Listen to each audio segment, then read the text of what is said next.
listening to The Tabletop Minimalist, a podcast about minimalism and thoughtful consumerism in the modern tabletop gaming hobby. Settle in and enjoy.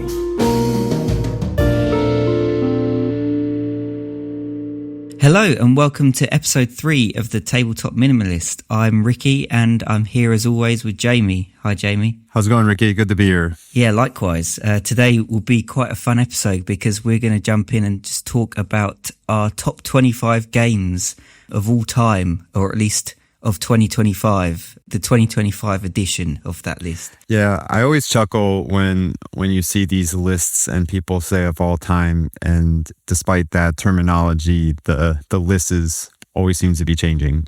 Exactly. I don't know if I could ever put together a list of all time because that's quite a commitment to pick 25 games that aren't going to change.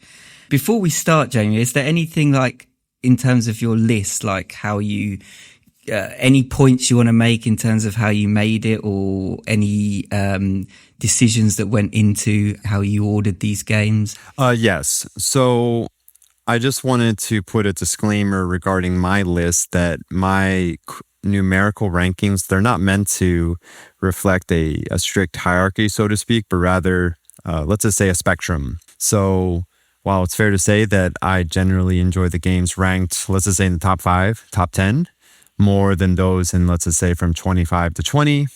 I just think it's worth noting that given the situation, if the situation or the group is right, I will happily play any of these 25 games anytime. But yeah, it's more of a spectrum of preference than strictly saying, oh, number 11 is a little bit better than number 12. Yeah, I agree. I'm like that, and that helped me to really solidify my list, because when I do come to approach these, sometimes I think, I'm always juggling numbers around, and I'm thinking, on one given day, number 15 might be better than number 16, and it might be flipped another day. But you've just got to come to terms with all of these games are great, and I would play them all at any given moment. Some are higher up on the list, and I think better than others, but generally, there's not much in it between, one or two numbers. So Ricky, this is our 3rd episode, and we're already doing one of these top 25, top lists. Why do you think we've decided to do it this soon into the launch of our podcast? Well, I think because we are the Tabletop Minimalist, we are going to gravitate towards a smaller number of games that really sing for us. And I think so I think it's important to establish what those games are for us to begin with, because I think that might obviously help give listeners an idea of the types of games we enjoy. I know we've probably mentioned a few of these in previous episodes before. But yeah, I just think because we've got smaller collections, these are important to really show who we are as gamers and what games really do sing for us. Exactly. I think, of course, I'm sure for some listeners, this is just an interesting topic. I think generally people enjoy reading or listening to lists, but also I think considering we've just started our podcast, this is a good way for our listeners to learn more about us as gamers and who we are as people as well. Exactly. One last thing before we dive into the list. If you were to just take a broad overview or a general glance at the 25 games that you're going to be talking about today, were there anything that maybe any characteristics, qualities that stood out to you? Good question. I've actually come together with a few little stats that I'm going to obviously drop after I've given the list to not give anything away right now. But I think all of these games are games that I get to the table quite regularly. There's plenty of games that I've played once or twice, for example, that I think, given more opportunity, maybe they would jump on this list. But these are ones that have had a lot of game time with me and a lot of time to really solidify themselves on this list. Other than that, I don't want to give too much else away, so I will leave it at there. What about you? Sure. I think just to give people a sense before we dive in, I was thinking for sure, I think if you look at all the games, as we kind of touched in our last episode, definitely some strategic depth. Almost every game features some form of interaction. Several of the games on my list have asymmetry. Yeah. And I think here's another interesting one, which is I think I particularly am interested and enjoy games that are idiosyncratic or unique in some weird way. I always find it interesting when games do something in a refreshingly different way. So I'll leave it at that as well, and I think we can just dive in. I also am excited to hear your list because I don't know what's on there other than a few suspicions. But I also think that we're probably going to have quite a varied list because you do have quite a unique taste in a lot of games. So I'm interested to hear what comes from this. Yeah, admittedly, I definitely have some eclectic tastes. So Ricky, why don't you take us away with number 25? Okay, so coming in at number 25 is one of the only sort of social party games on my list, and that is Deception Murder in Hong Kong. So this is a really simple game where you have a forensic scientist and then a bunch of detectives, and you have cards in front of you, and you're basically trying to solve a murder, but one of you is the murderer trying to get away with it. So you throw in accusations left, right and centre. It's really fun for all types of players. It's been a consistent hit with me with non-gamers where I've tried quite a few other games that have just fallen flat. This is one that when we play, we often will play 4 or 5 times in a row, and it's always good fun. 7 or 8 players is the sweet spot I've found with this because you get to throw in additional roles like the witness and the accomplice, which just spices things up a bit. And there's a lot of emergent stories that come from this game that I think suits non-gamers as well as gamers like myself, where we can just get involved, chat about, laugh at the different stories that arise, and basically just have a fun time without really worrying about who wins. It's just about who has fun. So that is my number 25, Deception Murder in Hong Kong. Awesome. My number 25 is it's an abstract game called Homeworlds. So the designer is John Cooper, and I suppose, I'm not sure if it's exactly the publisher, but definitely closely related to Looney Labs and the eponymous Looney Pyramids, which is almost a subcategory of games that you can find in the modern board gaming world. So in this 2-player abstract game, players use a shared market of pyramids in let's say the theme is supposed to be a space conflict.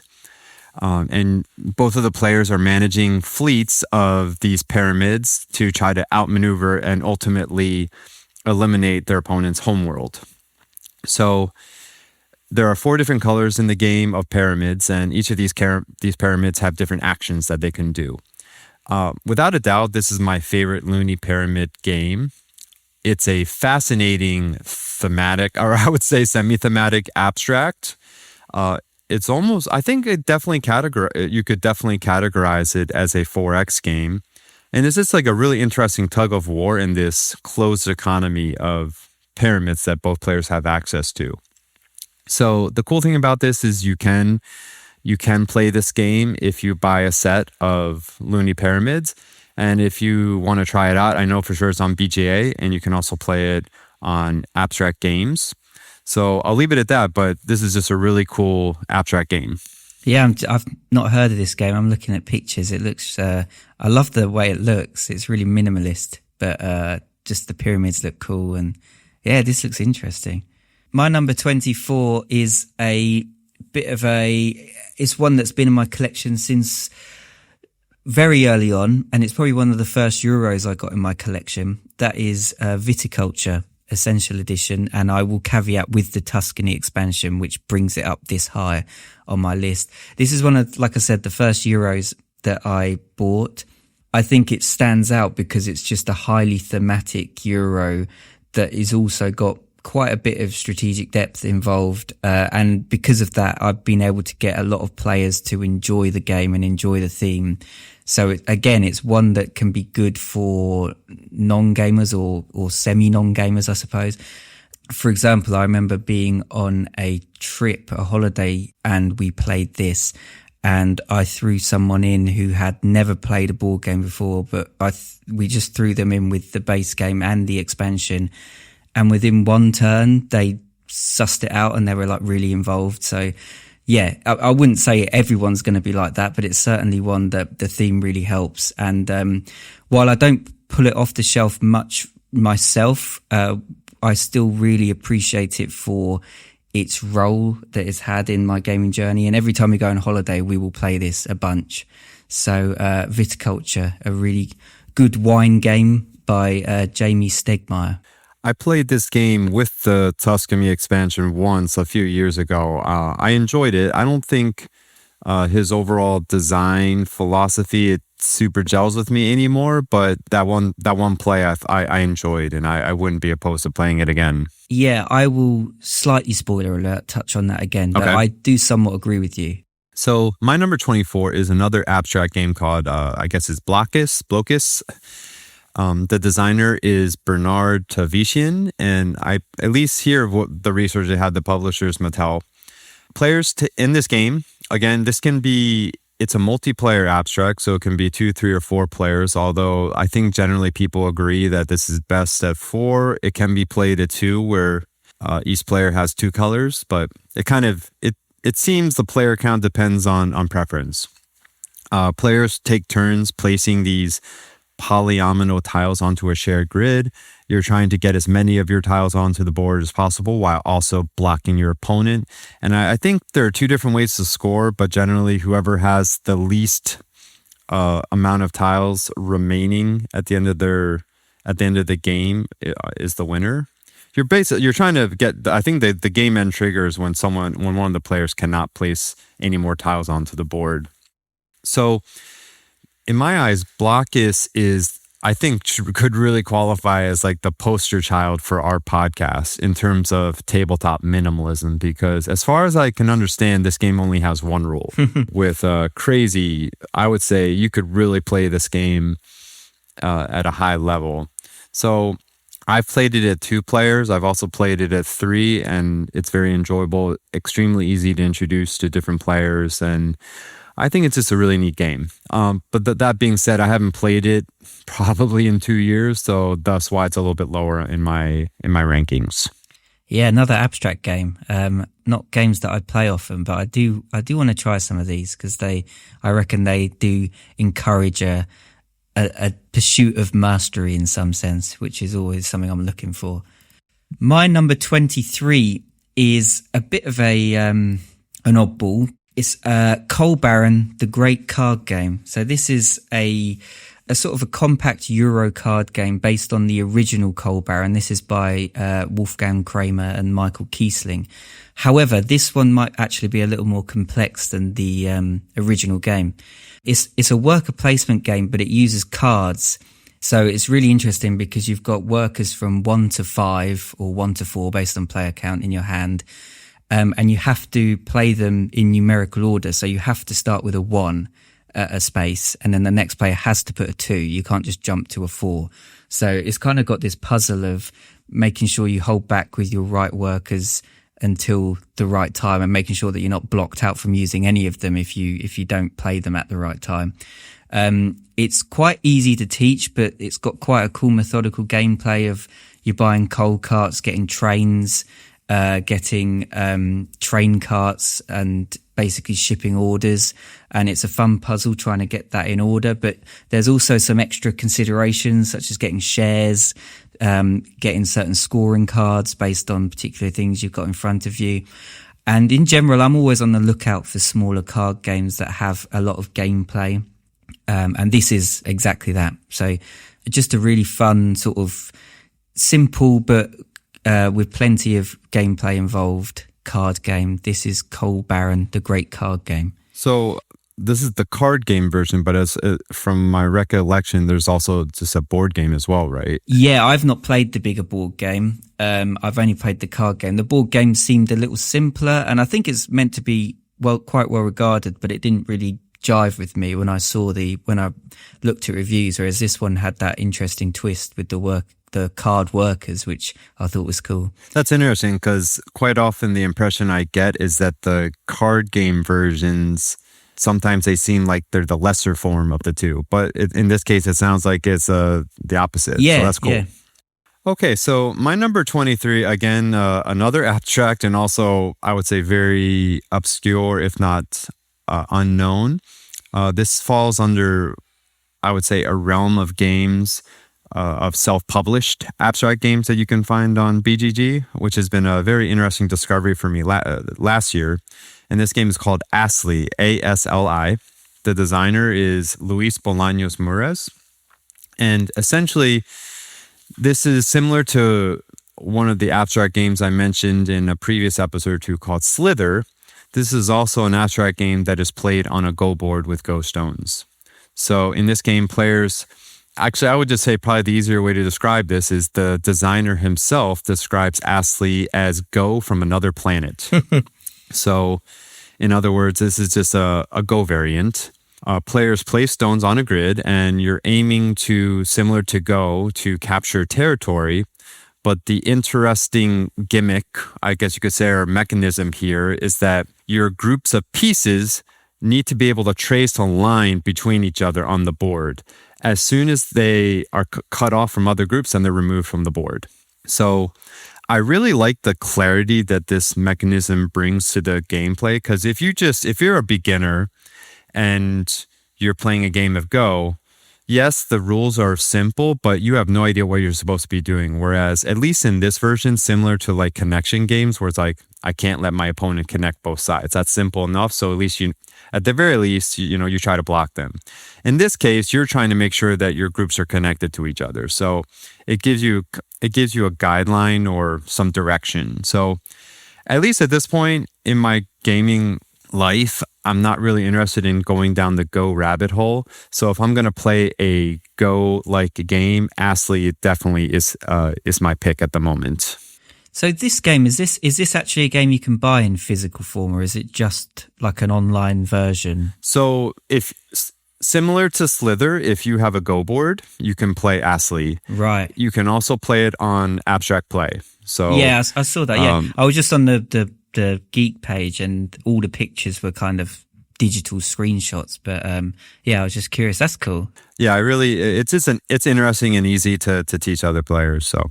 Okay, my number 22, I'm starting quite heavy on the Euros, is Yokohama by Hisashi Hayashi. Ah, okay, Yokohama. Yeah, so this is kind of, if I was to explain this, it's kind of like Istanbul, if you've played Istanbul, but with a lot more going on. And I do actually sometimes wonder, maybe there's a bit too much going on.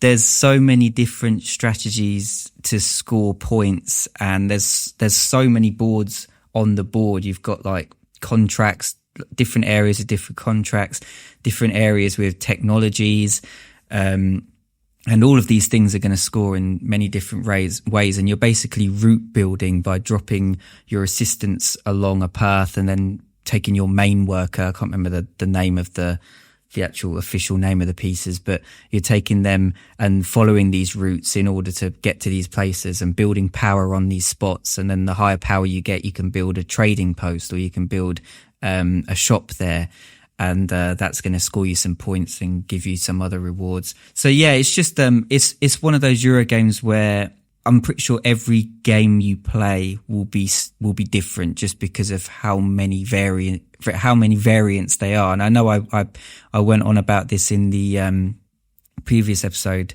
about games where I kind of like a bit of consistency between games, and maybe this isn't one of those. There's certainly, it's certainly a game where you can hone your strategy as you play, but between games there's going to be a lot of changes, so each game you're going to have to approach slightly differently. But I still enjoy that, and I do, for some reason, I like this kind of theme. I know it might seem boring, but I live by the sea, and I just like sea or dock themes, so that's a little bonus point as well. But the game itself's very solid. That's Yokohama. I played Yokohama a few years ago as well, only once, but I did enjoy it. I think the very first game that I ever bought and owned was Istanbul. Yeah, same. Which I believe Yokohama, I think, is kind of like, in some ways, Istanbul on steroids. Yeah. In terms of that, moving your workers around to different locations. I quite enjoyed it, although my two friends that I played with were much more experienced in it, so I just got absolutely spanked, but I did enjoy it quite a lot. It is. I still actually own Istanbul as a game that I can play with my family, but this is definitely Istanbul on steroids for sure. So my number 22 is yet another abstract. Sorry, I think it's just the way it's kind of playing out on this spectrum for me. This is also very obscure. It's called Alien City. The designer is Michael, I'm sorry, I'm probably going to butcher his last name. I think it's Shoso. And again, this is also, I would say, Looney Pyramid adjacent in that it does use Looney Pyramids, but it also uses a 5x4 setup of tiles. Each of these tiles have 4 positions where you can potentially place some of these components. So this game is quite interesting in that players are building a network of streets and structures. So there are 2 types of components you use. You use the pyramids, and then you also use these things called domes. And these components affect how you can score. And this is kind of a street network game, similar to maybe some listeners are familiar to Friedman Fries's Fresh Fish, which came out, I think, a few years before this one. And it's similar in that you're creating this this one singular street network that you have to maintain the integrity of this network, and the distance between certain colors of the components affects your score. What makes it interesting is throughout the game, each player must claim 3 towers, which are the pyramids. So there's this game of chicken of when you claim the towers, because if you claim them too soon, then the other player can place similar towers very close, which can dramatically decrease your score. What kind of makes this game funny is that the scoring rules really evoke those Cones of Dunshire vibes, where it at first listen it sounds unusually complex for the sake of being complex, but after you play the game a few times, you kind of internalize it and it makes sense. And I actually think it's what makes the scoring and the gameplay quite interesting. Unfortunately, there are 2 downsides to this game. Number 1, it's very difficult to teach. You basically need to play a dummy game from beginning to end in order for the players to see how the scoring works. And number 2, in terms of a physical copy, you have to procure the components yourself. It's not like there's a published version of Alien City. However, for those of you who are interested in giving it a try, you can play it on Abstract Play. Yeah, this is another one I've not heard of.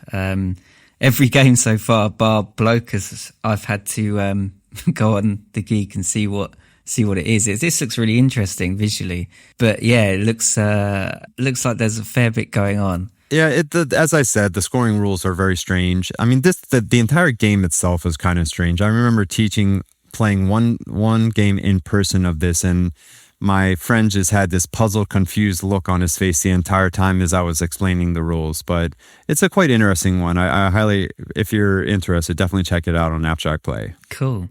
Right, so my number 21, and I'm going to come back to your point on Jamie Stegmaier. This is Scythe. Okay. I think this is one of those Marmite games. I'm not sure if it leaves a good first impression because it's quite opaque in terms of what it wants to be.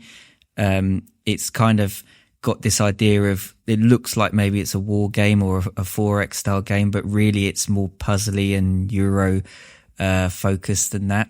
But it's a game that after multiple plays, I've learnt to really enjoy because it's one that I play with my dad and my brother. We play this, we don't often get together, but we play it on the app a lot. There's a good app, digital app version of it.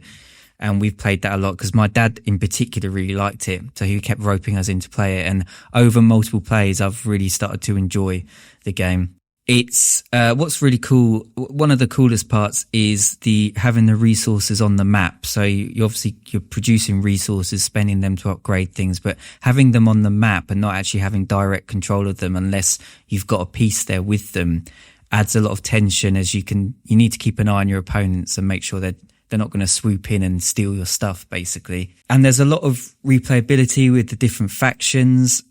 I still always go for Russviet. I think that's how it's said. Basically Russia, because they feel broken to me, but I'm still not very good, so they're probably not. But yeah, Jamie Stegmaier, like you said, Jamie, he isn't always a designer that I gravitate towards. But yeah, I've got 2 of his games on my list already. So I think he makes interesting games where he tries to maybe break the mold on some things and maybe lean into theme or new ideas to create an impact or like a memorable game. And sometimes I think it pays off, sometimes it doesn't. But yeah, Scythe and Viticulture both on my list. So those 2 are ones that I do enjoy. Yeah, I mean, I've only played Viticulture of his, so I can't really comment on any of his other games and overall design philosophy. But just, based on what I've read and heard from people I trust, I suppose his game designs don't seem like they're quite up my alley. But the one impression I do get is that if you're an aspiring board game publisher, I think he is absolutely someone you should study. I think he is probably one of the best business operators in the board game space. So that's one thing that I think where he deserves a lot of respect. Absolutely, yeah. Stone My Games, whether you like their games or not, I think you have to respect them for what they've done.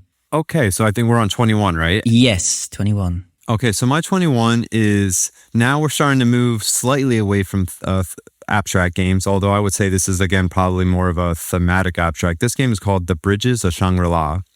The designer is Leo Colovini, and at least I think the main publisher is Rio Grande. So in this game, it's a very interesting theme. Players spread influence by moving, let's just say, masters and students across these bridges. So the theme is kind of like you have these villages on the top of these mountain peaks, and there are bridges connecting them.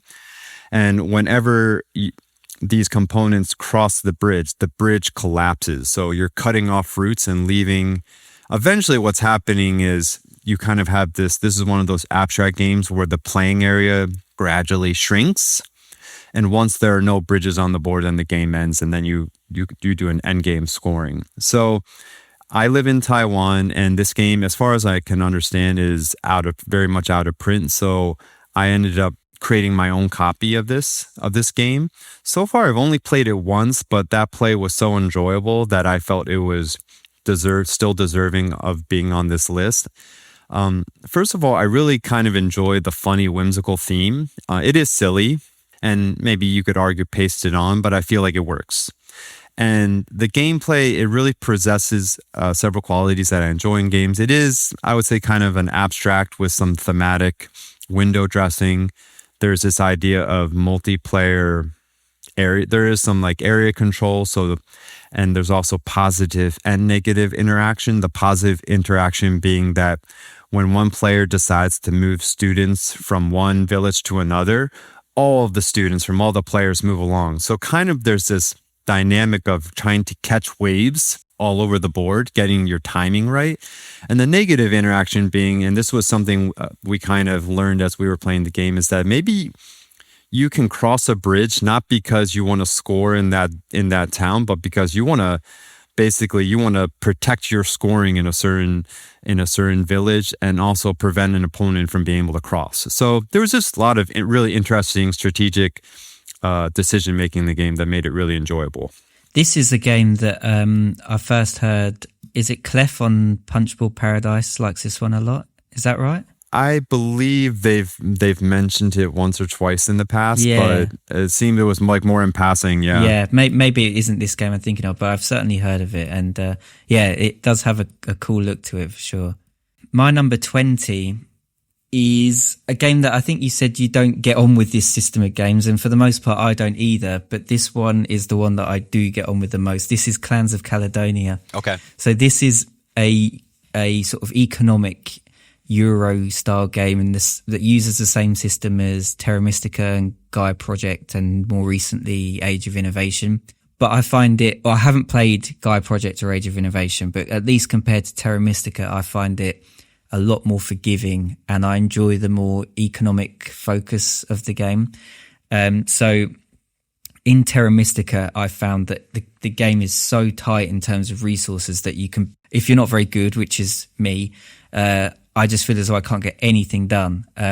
Whereas this game, it gets rid of the workers and you just have money, and money basically powers all your actions, and you can make a ton of money by selling to this market.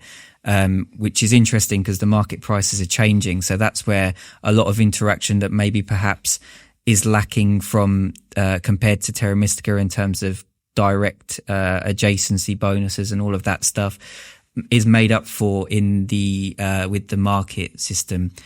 And in general, I really like the core idea of putting things out on the board, and when you do, you reveal income on your own player board. And this adds a little extra to that because you can then start converting stuff. So say you put a wheat field out on the board and then you build a distillery, your wheat that you produce in the production phase is then you can turn it into whiskey if you want and things like that. And then, just in general, it still keeps the asymmetry alive with a ton of different clans that you can play, Scottish clans with some really cool player powers. Like some can just have more contracts each round, and some can produce like beer, a resource that other people can't, to make a ton of money. And there's all sorts of different player powers, and you can draft them in the same way that they do in Terra Mystica and things. And the last thing that I do really like about this game is how quick turns are. You do one thing on your turn, even fulfilling a contract, that is your go. Normally in a lot of games, that is like a little extra thing you do. In this, that is it. So choosing when to time things and just letting the play just, go around the table nice and fast is very satisfying indeed. So that's Clans of Caledonia. I didn't say the designer. It's Juma Al-Juju. So Clans of Caledonia, I also used to own this game. I played it a few times before I just decided that I just don't really enjoy this system of games. But if you were to ask me to play any one of the games in this series, this would be the one. Yeah. It just, for me, it feels the most approachable. Certainly, yeah. And I think that's why I've come back to it a lot more. So my number 20 is, now we're getting into, I would say, maybe the first Euro adjacent game on my list, and that is Reef Encounter by the designer Richard Breeze.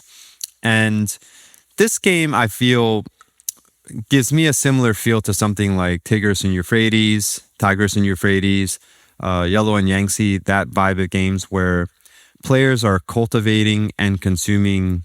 The theme here, of course, is coral reefs in the ocean. So players are cultivating and consuming these reefs in this kind of tactical battle for dominance. And what makes it interesting is you're manipulating this kind of this predator-prey relationship. It is, at its core, it's a tile-laying game. It's just really interesting. So again, I couldn't readily find a copy here in Taiwan, so I built my own copy. And number one, I just think it's a great theme. Apparently, Richard Breeze was inspired to design the game after watching a nature documentary on reef ecosystems, and thematically, I think it works. Maybe in some areas it's a bit of a stretch, but I feel like you feel the theme more so than a lot of Euros. That's for sure. What I especially enjoyed about my one and only play so far is that it's fiercely interactive. You have to eat coral tiles on the board in order to score points.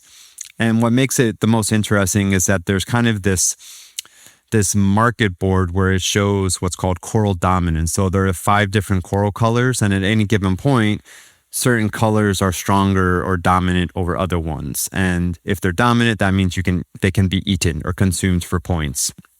So in that way, it's a little brain warping. And I just really enjoyed the game. It was challenging. It was difficult. I feel like you could play this game over and over and over again and still feel like there's something to learn and improve at. And it's also, the interaction is great. Yeah, Richard Breeze. I've not played this game, but from what I can tell, he makes very highly interactive Euro style games that are generally, would you say this is also quite sort of minimalist in design in terms of the rule set as well? No, I don't think so. I think the rule book is universally regarded as not a very good rule book. I think you read it and it feels way more complicated than it actually is. I spent a lot of time prepping for the rules teach, and I think because of that, our first experience was pretty positive. But no, I think, unfortunately, I think the nature of this game, it's just a little bit more complicated so I wouldn't qualify this as a minimalist design for sure. Fair enough. No, looking at pictures, it looks like it could have been, but yeah, maybe there's a lot of extra stuff going on. But I want to play more of his games. So this is one that I should somehow try and play. I don't know how available it is, but I should look into it. My number 19, and the past few games, I'd say the past 4 games, like I said at the beginning, are all games that could, in any given day, be in a completely different order. These 4 in particular were the ones that I've focused on, 22 through 19 as being ones that could have been in any order. But this is The Voyages of Marco Polo by Simone Luciani, and I will say the other guy's name because I think Simone Luciani always gets the praise. It is Simone Luciani and Daniel Tascini. So this is about as Euro as a game gets. It's basically trading in the Mediterranean, the game. But what makes this really interesting is that it's got some really what you would think are broken player powers each time you play. So what's cool is you explain the rules and then you give someone a player power that basically breaks one of those rules. It's a dice placement game where you're basically traveling around different cities to set up trading posts, to fill contracts, and then you're gaining resources in order to do that. That's basically the main core of the game. But yeah, you'll have a player power where you don't need to roll your dice for one guy, or one guy, normally you have to pay if someone else has been there. This guy, you don't. Another guy lets you take resources every time someone else goes to the market. Someone else lets you start in Beijing, which is an immediate 10 points, where everyone else starts in Venice. So yeah, the only setback from this game is just how bland the theme is. It's about as bland as a theme gets. But I don't think that should put you off if you like puzzly, relatively interactive, and just a game that has what's great for me is it's a game that while the board and things are generally quite similar from game to game, having a different power each turn basically allows you to approach it in a different way each time, which is I find really fun. So yeah, this is Voyages of Marco Polo, my number 19. Yeah, similar to just a few of the other ones you've listed, I also played this once or twice a few years ago. And as far as modern Euros go, this would actually be one that I'd be happy to revisit. I know you said you thought the theme was kind of pasted on or bland, but I don't know, for some reason it worked for me. In this case, it felt like it had a lot of character. It certainly works for the game. I think there's just a lot of themes that are like this, so maybe it's unfair to call this one out when I could probably call out a ton of other games that don't have the theme as well sort of integrated, I suppose. So my number 19, kind of going back to more abstract, is Battle Line by designer Reiner Knizia. This was one that was pretty much universally praised by a lot of people whose opinions on games I really respect, so I just felt compelled to pick up a copy and give it a try, and I finally got to play it a few months ago. So in this game, for those who aren't familiar, players essentially are deploying a formation of poker hands in 7. So this is like one of those lane battlers, probably maybe the progenitor of that entire genre of games. So there are 7 columns that you're competing for, and you're using poker-like sets to win majorities. And eventually you claim victory with 2 different victory conditions. I believe it's either 5 in a row, it's 5 anywhere or 3 adjacent. And I think I've only played 1 or 2, maybe other than this one, I've played 1 or 2 other lane battlers, and without a doubt, I think this is my favorite lane battler at the moment. Admittedly, it is, as many of Knizia's games, it feels abstract and dry, but in spite of that, I think it's really interesting. I have found it's taken me a while to kind of internalize the hierarchy of the poker hands. But the one thing I really like about this game is that you can, using open information on the table, you can use logic. You can actually use logical proofs to claim flags. So you can say, based on the information that's available, you know for sure that an opponent doesn't have a certain number, and that number is not in the deck, then you can claim the flag. So you can kind of use deduction or proof, logical proof to claim it. I just think that's really interesting and fun. Cool. Yeah, I've not played this, but it's one that you hear a lot about, and I think it's certainly a very well regarded game. My number 18 is a tiny little game in the Fleet series, but this is Fleet Wharfside. So by the Fleet series, there's Fleet, the dice game, and there's Fleet Wharfside, and this one is the one that I don't think many people know. This is by Matt Riddle and Ben Pinchback. They're two designers that often work together a lot, and it's a tiny little box, but it's got surprising amount of depth in it, despite being very simple to teach. You're basically collecting fish from one of two wharfs, or you're going to the market to basically buy a contract. But the two great twists in this game is that when you buy a contract, there's these market numbers above each set of contracts from 1 to 4. And when you buy the contract, you're going to then replace that with another contract, and that's going to rotate one of these numbers above the contract, which is going to change the costs that you need to actually buy the contracts with. Fish is your currency, both for filling contracts and for buying them. So every time you take a contract, one of the contract costs is going to change. So you've really got to keep an eye on what other players do and make sure you get in there before they mess up the costs of the market. And then the second thing is that contracts, when you purchase them, they sit in front of you and they give you a special ability, but only when they're not complete. So you've got to know when to hold off on completing a contract in order to use the ability, against maybe rushing to complete them, because when you do and you're one of the first, you're going to get like a bonus trophy card.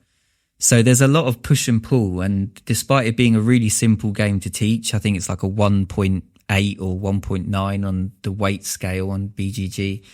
There's actually a lot of gameplay in here, and it's a great game that I think fits new players and returning players like me. And I've played this probably close to 20 times now, and it's great fun each time.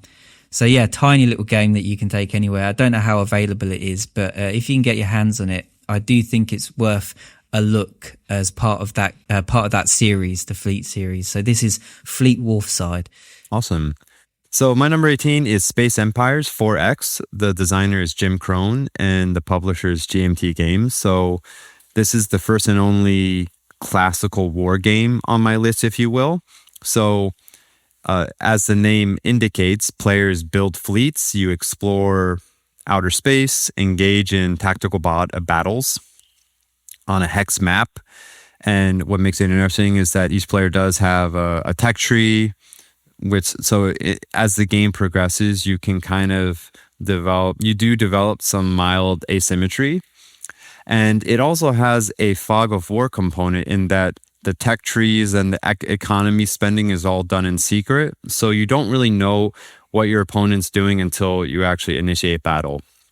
So there is also that fog of war / playing game of chicken element to the game. The mind games is really interesting. So I've only played, this is basically the only war game I've ever played. I enjoy the theme a lot. So I will say that I'm not really interested in exploring historical war games. That's just not the medium that I want to explore history. And as far as I can understand, for a GMT war game, this game has a relatively lean rule set. It's very modular. So if you literally just play with the base rules, it really isn't that bad. And there are a lot of optional and advanced rules that you can add on to make them, I would just say, to customize the game to your preferences. So it's a very flexible and adaptive system. These style of games, I really wish I could get to the table more often with people, because I reckon I could really enjoy games like this. I just don't get the opportunity to play them all that much. My number 17 is Seasons by, and I apologize in advance, Regis Bonassé. I think he's French. That's probably not how you say it. But this is a sort of tableau building game with some dice drafting added in. It's a super colourful game in terms of design, the card design and the big chunky dice. And it's basically gives me a sort of CCG feel, but with a limited card pool. And basically what you're doing is you're drafting cards at the beginning of the game, and then you've got 3 sort of years that you play where you're sort of building a tableau in front of you and managing different resources, in order to build more cards or to, trade them in for points. It follows the same style of games as a lot of games like this do. For example, you've got like Res Arcana, just to name one. You've got like Evenfall, which is slightly newer. One thing I really like about this game, though, is that I often feel that a lot of these card-heavy games often throw so many cards at you that it's kind of hard to care about which ones to keep when you've got like a hand of 10 cards. And it's just like looking through all of this, internalizing all of that information. It's too much for me, and I begin not to care. But Seasons really limits that. In fact, in a lot of the games, it's kind of the opposite. You want more cards. And so it makes it more exciting when you draw a card. It feels like more of a milestone, more of a important thing that happens. It's one I play with my partner a lot, and I always get thrashed. But yeah, it's a great game. I certainly recommend the expansions as well, because they nearly double the card pool, but it's still not overwhelming. I think there's like 90 to 100 unique cards, and there's 2 of each. So there's plenty there, but also not too much where it's just like, I don't know what's going to come up type thing. So yeah, really fun, colourful, enjoyable CCG-like tableau building card game, Seasons. So Seasons is a game that I've looked into several times because, as you said, it certainly feels CCG, TCG adjacent. And I think I even played it once or twice on BGA, although I really don't remember. I don't really have much recollection on what the gameplay experience was like. But I think at the end of the day, I've passed the 1 or 2 times that I've researched and looked into the game, just because it seems, at least from the surface, just still a little puzzly, Euro, resource optimization, puzzly, just in that, or how did it, just optimization for my taste, but I could be wrong. But based on your review here, maybe I'll give it another look. It's got a few sort of mean take that cards included, and you could certainly go down that route. I don't play with players that generally like that as much, and I do think it is maybe more of a puzzly sort of Euro game, but I do think it certainly does have some interaction there. If you were interested, cool. I'll give it another look. So my number 17 is Ginkopolis. Designer is Xavier Georges, publisher Pearl Games. So it was recently reprinted a few years ago. So for many people, this was a grail game for a long time. And in this game, players draft cards to place or stack tiles in a shared city, and you're gradually expanding and upgrading areas while managing some resources and building, some combos. Definitely some nice engine building in this game. So Ginkopolis is one of the few, let's just say, dry mechanical solar, they say just another soulless Euro that I actually quite enjoy. For the main reason being that it's a very unique and idiosyncratic design. It's just kind of a weird meld or combination of mechanics, including card drafting, air control, engine building and expanding a shared map or a city. What's interesting is for a Euro game like this, there's actually some solid interaction on the main game board in terms of it's area control, but that's one of the main ways to score points.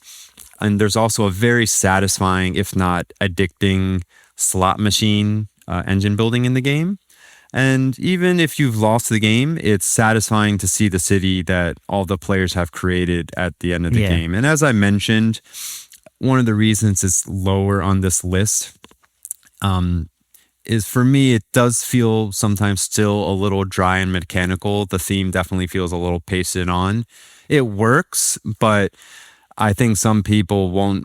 You'll still feel like this feels like a very mechanical, abstract game. You don't really feel like you're building out a city. But that's just maybe how some people might perceive it. This is one I really want to try, and I nearly got the opportunity to at a game night, but I couldn't go in the end. But yeah, I really want to try this one. My number 16 is Civilization: A New Dawn. So this is a streamlined sort of civ building game with the card river system that you might be familiar with if you've played Ark Nova, which kind of made it really popular. So basically, you've got this river of cards in front of you with the power of 1 to 5. and you're going to use one, and then you're going to slide it back down from its slot back to number 1. So the more you hold off cards, the more powerful you get, and it encourages you to not basically do the same thing over and over again. The players determine the pace in this one due to the goal cards that you have. So there's like 3. Well, actually, to caveat, I actually only play this with the expansion, the Terra Incognito. I've never actually played it without, and I wouldn't want to, purely because the amount it adds. The original game felt more like a system that was a little bare from what I could tell, and this fleshed it out by adding in army, pieces, districts, governments, unique tech cards for your civs and things like that. But yeah, the players, the gold cards on the that are available each game are going to change, and the players are going to dictate the pace of the game just by who's rushing for them. And when you play this game as a race to really rush for those, to complete those, it can become really, really tense and interesting. I think if you sit back, it can encourage a game that kind of just peters out a bit and you get too powerful and everything gets a bit too easy. But if you're really rushing for those goals, it's a really, really fun experience. And the tech cards are really cool because you're going to be upgrading these cards in front of you to unique cards, that basically that's where the asymmetry really starts to shine between players. The only slight ding, well, there's 2 tiny slight dings. One is that the setup's a lot, but the payoff I do think is worth it. The second thing is I do think the combat system is slightly underwhelming. It's basically, you've got a stat for your combat based on the position of your card, and then you just roll a dice. And I just think that's a little maybe outdated these days, but it's also only a small part of the game, and the rest is really well put together. So yeah, that's my number 16. I know that in the board game industry, I think for designers, trying to create one of these, civilization games in 1 to 2, maybe 3 hours is kind of like a white whale that it seems some people have gotten close to, but not quite nailed. But this one definitely sounds interesting for sure. Yeah, this one's about a 3-hour game, I think. 2 to 3 hours. Yeah. So my number 15 is, skipped one. My number 16 is the first Serlin game on the list. So as I think some people know about me, that David Serlin Games is my favorite designer. So this is the first Serlin game on the list. It's Pandante. So in this game, players engage in poker-like betting rounds where they're bluffing about their hands and using abilities to try to manipulate the outcome in order to hit a certain money threshold in order to win the game. So this game is my go-to poker-like card game. It's a combination of Texas Hold'em poker-like gameplay, in that you're trying to build the best hand of cards from a community of 5 cards and 2 cards in your hand. But what also makes it really interesting is that it also incorporates a liar's dice showdown resolution at the end of each gambit. So I think his design thesis for this game was, I'm sure some people have watched poker movies where there's that one epic gambit at the end of the game to win or lose all the money. But quite often in high-level poker, you're folding a lot, and that can be boring and underwhelming. So his design thesis was, how can I make every gambit really exciting? So that's where he incorporated this liar's dice showdown, where there's a showdown at the end, and there's a lot of benefits and rewards that you can get if you can get away with lying. So what makes this game feel really interesting for me is that it feels like a party game, it feels like a strategy game, and it also feels like a, let's say, social deduction / bluffing game all in one. So what also makes it cool is it's a very flexible system. There are a lot of different play modes, so you can really customize it to your group and how you want to play. You can play the base game, which I feel is very accessible. I've introduced it to my non-gaming friends, and it hits.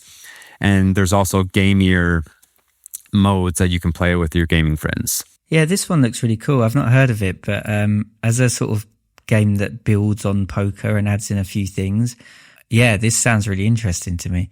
One quick thing I want to add is that I hate regular poker. Like, to me, that's just like the most uninteresting type of game to play, but Serlin has pulled off his design magic to really make it interesting and fun. So I believe you can buy the physical copy is still in print, and you can also find a print and play on the website if this is something you'd want to explore. Cool. Yeah, I might have to look into the physical copy because, yeah, I'm not a fan of poker, but if this kind of hits on that, but also, you know, fixes it or makes it fun, then I'm certainly interested. My number 15 is The White Castle. This is by Isra C and Shaya S. So they created the Red Cathedral before this, and I thought that was fine, but a little dry and not as interesting from turn to turn. But this one is, for me, a far superior, more refined game. It's super compact with very limited actions and really meaningful decisions where you've only got 9 turns in the entire game. So there's 3 rounds and there's 3 turns in each round, and you're basically trying to the theme is, I suppose, pasted on. You're basically trying to get you've got 3 types of people. You've got gardeners, you've got counselors or something similar to that, and you've got warriors, and you're trying to get them into different areas of the board, but they all sort of link in with each other in terms of scoring opportunities. And although you've only got 9 turns in the entire game, each one, if you play it right, can create really big cascading combos just from a single action. And that's what's really fun, is because you know each turn is so vital, you really are trying to plan, how can I make the most from each individual turn. It's got really elegant structure in terms of you've got your personal domain where you're going to basically have an action on your own board, but that's dictated by a card that you start with. But then there's cards on the board that you're going to add to this, and that's going to replace the existing card that you've got. So you're kind of changing your personal action throughout the game. But then the card that you did have goes down to this lantern rewards area of your board, which when that triggers, you're going to get even more stuff. So you're basically building a little engine as you go. It's a nice, short, compact Euro with lots of interesting decisions, and it's the perfect example of a game that I'd want to sort of deep dive on and try and master, because it feels compact enough and familiar enough to really dive in and try and improve your gameplay each time. And I think knowing that each turn is you've only got 9 turns, trying to maximize what you can do each game is quite a fun challenge as well. So yeah, that's my number 15, The White Castle. Cool.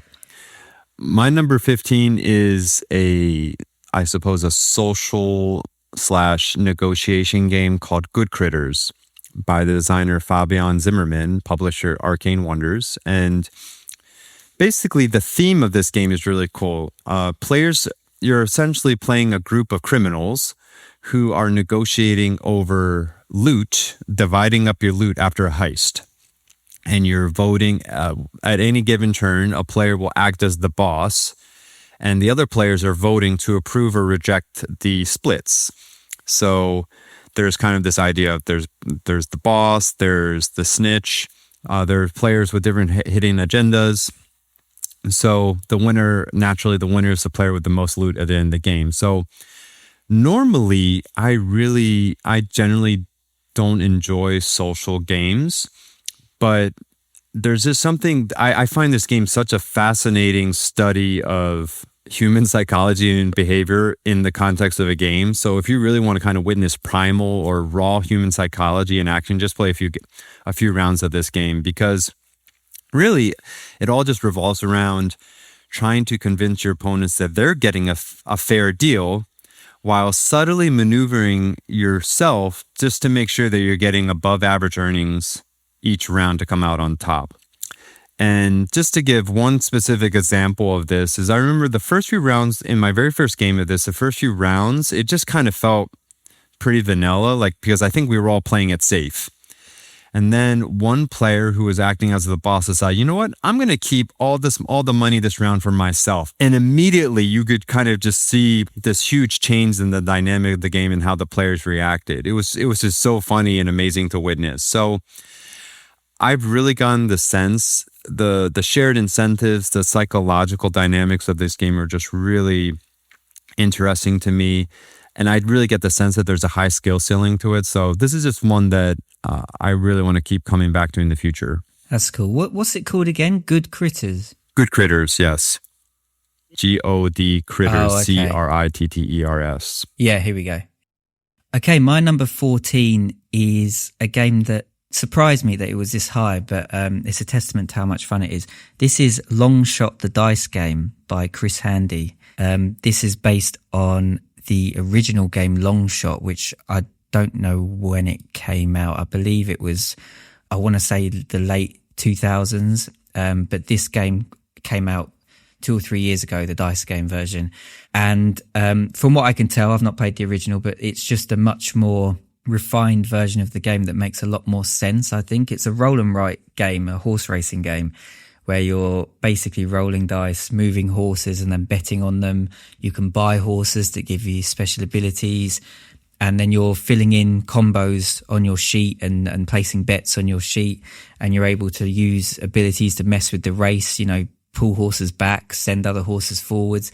I think it's a perfect use of roll and write, because you're rolling to see what happens in the race and then reacting to that.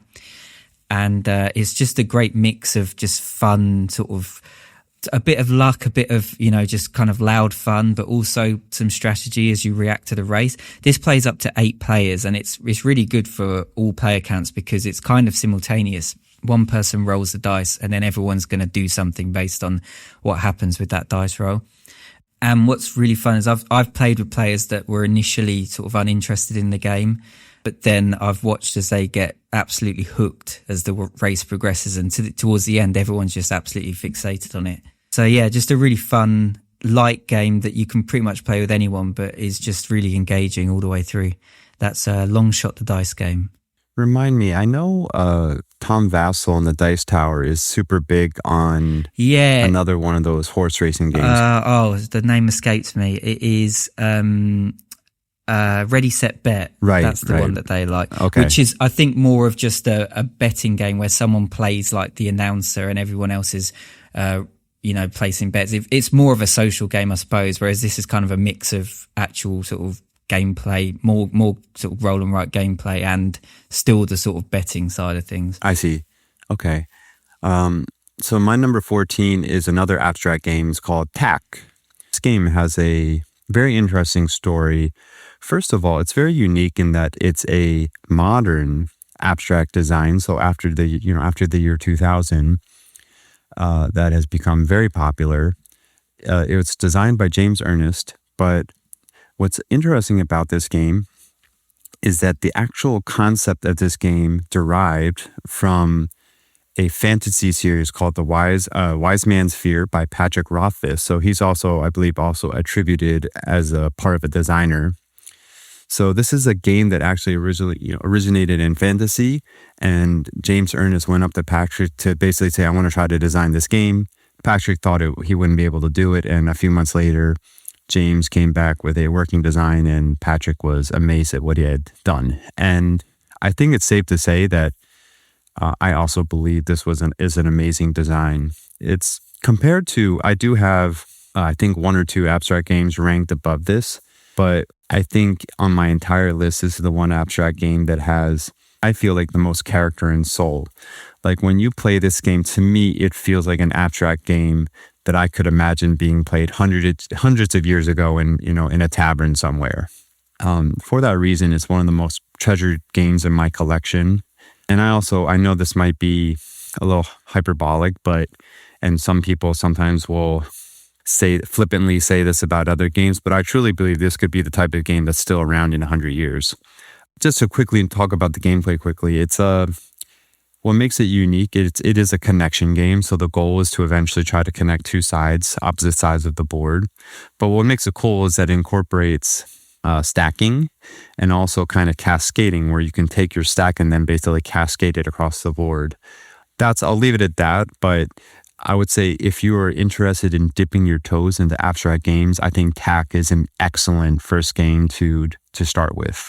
I think abstracts in general have that sort of long-term staying power, but I imagine some more so than others, as you say.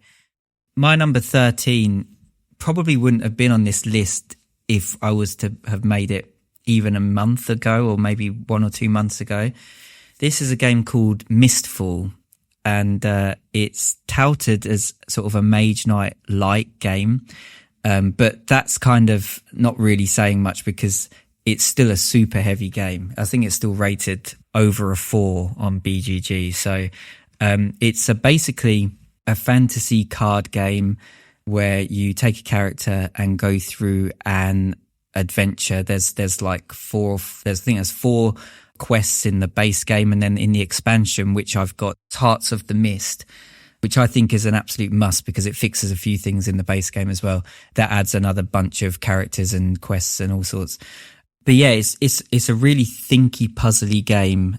Despite it being like an adventure game, it's very much a like trying to figure out how to get through different encounters and move tokens around to basically like complete encounters. It's got some really cool deck management, which I love, where your cards are also your life. So you're going to be adding them to a burial pile when you take damage, and using them to discard them to trigger other cards and things. So managing which ones to discard and which ones to bury and then heal when you actually get healing points is really important. And also what I like is that each character has their own starting deck, completely unique, and starting gear as well. But they also have a secondary sort of advanced deck that you can buy upgrades from as you complete quests or encounters in a quest. So you're working with the same card pool with each character in each game, but there's many different ways you can build them because you're not going to be buying all of these cards. And then you've also got reward cards like extra weapons and things. When I'm in the right zone, this is like the game I want to play right now, and it's the one that's on my mind the most. Unfortunately, after a long day, I don't know if I can sort of take it all in, but it's the one game that's absolutely at the front of the queue for me at the minute, and hence why it's jumped up this far up the list. Mistfall, yeah. I actually got it because I was looking at Mage Knight back in the day. That's a game I've always been back and forth on purchasing because realistically, I'm like, am I actually going to be able to complete a game in one sitting? And this game was meant to be a shorter version like that. It doesn't really look anything like Mage Knight, but it's got some similar qualities, I think, in terms of how thinky it is. Yeah, based just on what you've been saying, it sounds quite similar in some ways. Yeah. So my number 13, I would be probably definitely more on the abstract end of the spectrum, is called Zendo. So the designer here is the late Corey Heath, publisher Looney Labs. So what makes this game, Zendo is probably the most unique game in my collection, and also the one that I most love to introduce to people who kind of want to see what's out there with gaming. And essentially the way the game works is one player acts as kind of a master, plays a role as a master, and they invent a secret rule using a combination of blocks, wedges, and pyramids, 3 different colors. And there are many different characteristics that you can use for these structures. And then the other players propose structures to try to deduce the rule using trial, error, and logic. So Zendo is an excellent tool. It's a great game, but it's also a wonderful education tool for teaching the scientific method, the process of elimination, and trying to figure out what the rule is. So it's definitely one of the most treasured games in my collection. And I just want to share a quick story about it, which is just as the pandemic was kicking off here in Taiwan, I introduced Zendo to a group of our non-gaming friends.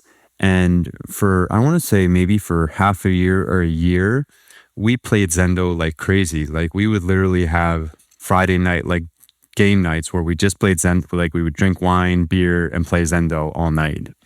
And it was just so much fun. We got to the point where we were giving each other crazy difficult rules.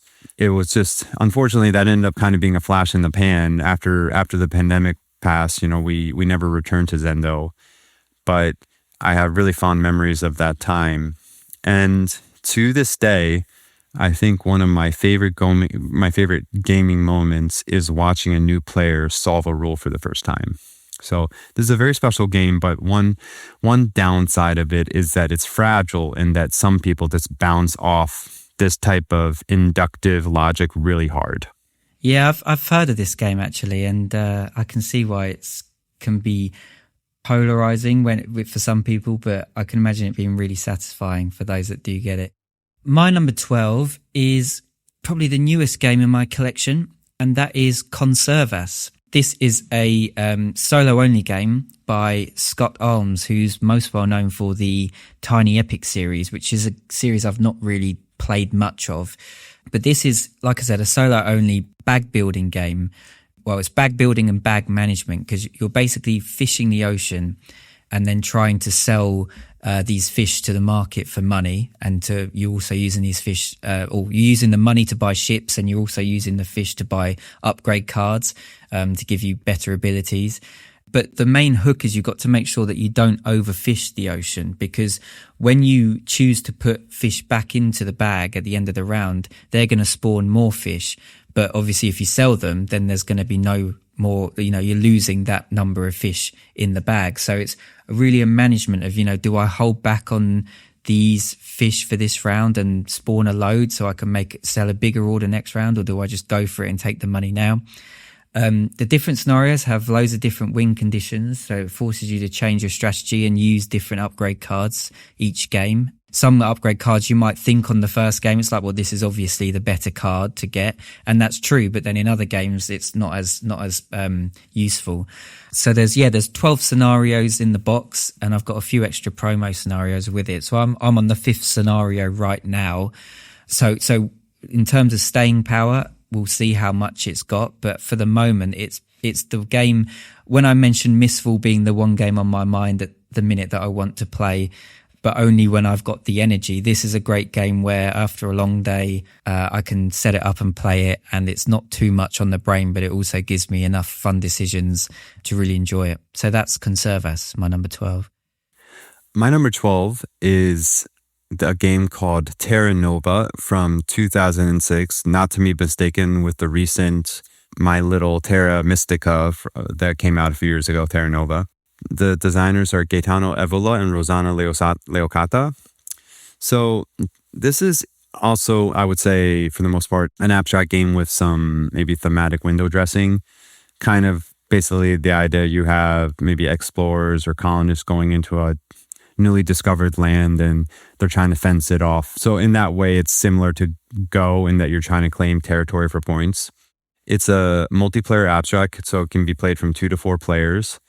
At this point, I've only played it at 3 players. I think I prefer it at more players versus 2. So the idea is that players take turns claiming and fencing off areas of a shared board. And the idea is vying for majority control of these territories. So there's this interesting dynamic that you, depending on the player count, you start out with a certain amount of, let's say, workers or pieces on the board. And they can be moved around. And as soon as before or after they move, they lay down stones, which gradually become the boundaries of your territory. And once you close off a territory, you get to score a certain amount of points. So pretty simple, like dead simple rules. But as we played, it just had this sublime level of player interaction and strategic depth. And it was funny, like in our first game, each time a player took a turn, it was almost like we were giddy with like the kind of these discoveries and new things we were learning as we played. So for that reason, it's definitely a little higher up. Just a really fun game that I'm looking forward to explore more. It's kind of mad actually looking at comparing it, because you said not to be confused with the newer Terra Nova, which is the Terra Mystica simplified version.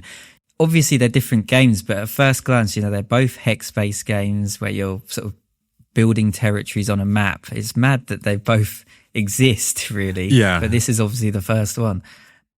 My number 11 is Village. This is a older Euro game by Inka and Marcus Brandt. This is a really interesting game because it's kind of a worker placement / action selection game, but it uses time and ultimately death as a mechanic, which is really interesting. You've basically got generations of workers in front of you that are numbered 1 to 4, and you'll start with the first generation. But then as you do actions on the board, a lot of things are going to cost time. So if you want to produce a car, it's going to cost you time to train the guy in the building, and then produce the car will also cost time. If you want to travel, that's going to cost you time.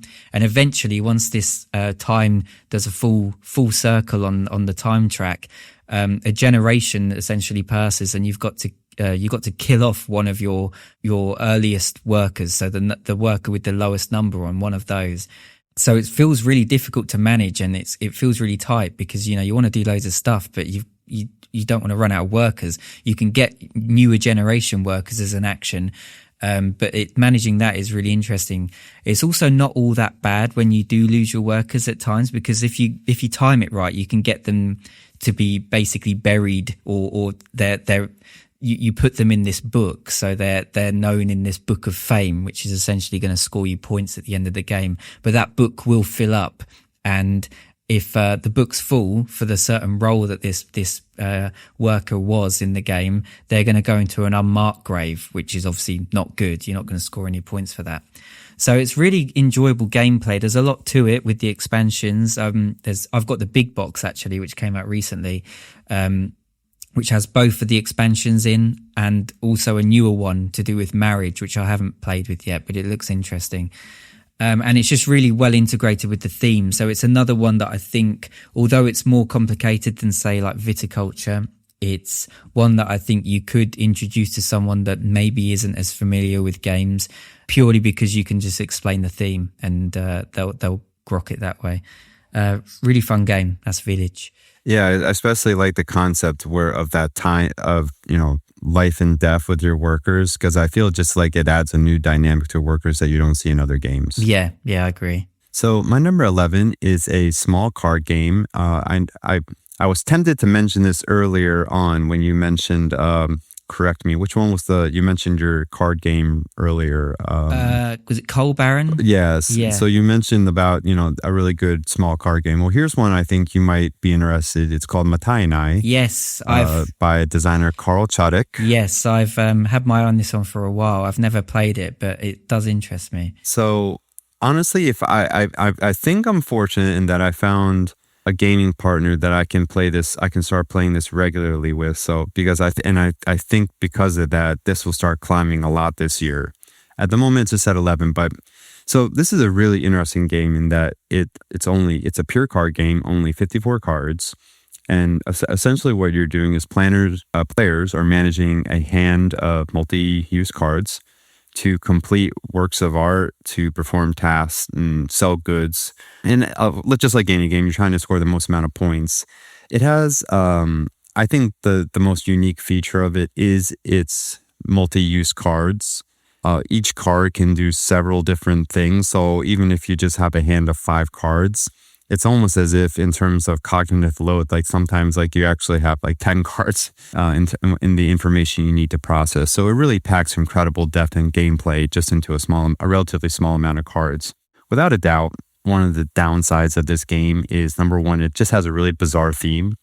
Essentially, it's like you're acting as a gift shop at a Zen temple that's selling works of art. And it's just an extremely unintuitive game. It's it's a bear to teach. So for those 2 reasons, it's really tough to introduce to new players. When I introduced it to this friend a few months ago, I basically made him commit to playing 3 games back to back, just so that he would be able to kind of get through the learning curve and start seeing what makes this game really special. But in my eyes, the theme has always been just such a bugbear that over a year ago, I actually rethemed this game into something else called Potion Shop. So if you go onto BGG, onto the Matainai page on BGG, down into the files, I've actually uploaded the print and play files for the Potion Shop retheme. So you can feel free to download it there. I do encourage you to still buy a copy, but I think my retheme makes it much easier to teach and learn. That's really cool. Yeah, I'm on it now. I just seen it in the files. Awesome. Yeah, I've heard that these Carl Chodek's known for quite obtuse games, isn't he, in terms of the teach? And I think that's the only reason I've held off. But I know that I've heard a lot of people say you get a ton of gameplay in just this basically this deck of cards. Yeah, it's really amazing. And yes, without a doubt, you know, there is a fair amount of randomness into this. But if you look, you can play this online at Yucata, and I believe the top player has like a 70+% win rate. So clearly, there's still a lot of skill involved here. Strategy wins overall. My number 10 is another roll and write game. This is Three Sisters by Ben Pinchback and Matt Riddle, who also did Fleet Wharfside earlier in my list. So this is a game that really made me. I was never that interested in roll and write games for the most part, because I think at least the first wave that came out were generally very simple games, which isn't a bad thing, but it's just not something that really interests me. Whereas this has a fair bit more going on. It's not the most complex roll and write game by any means, but it's got a really nice balance, I think, in terms of being accessible, but also having a lot of things to keep an eye on and explore. So you're basically drafting dice to plant corn, beans, and pumpkins. They're the three sisters. If you don't know, the name doesn't really explain what the theme is about. It's basically about gardening. Yeah, I think I'd heard of this one. Yeah.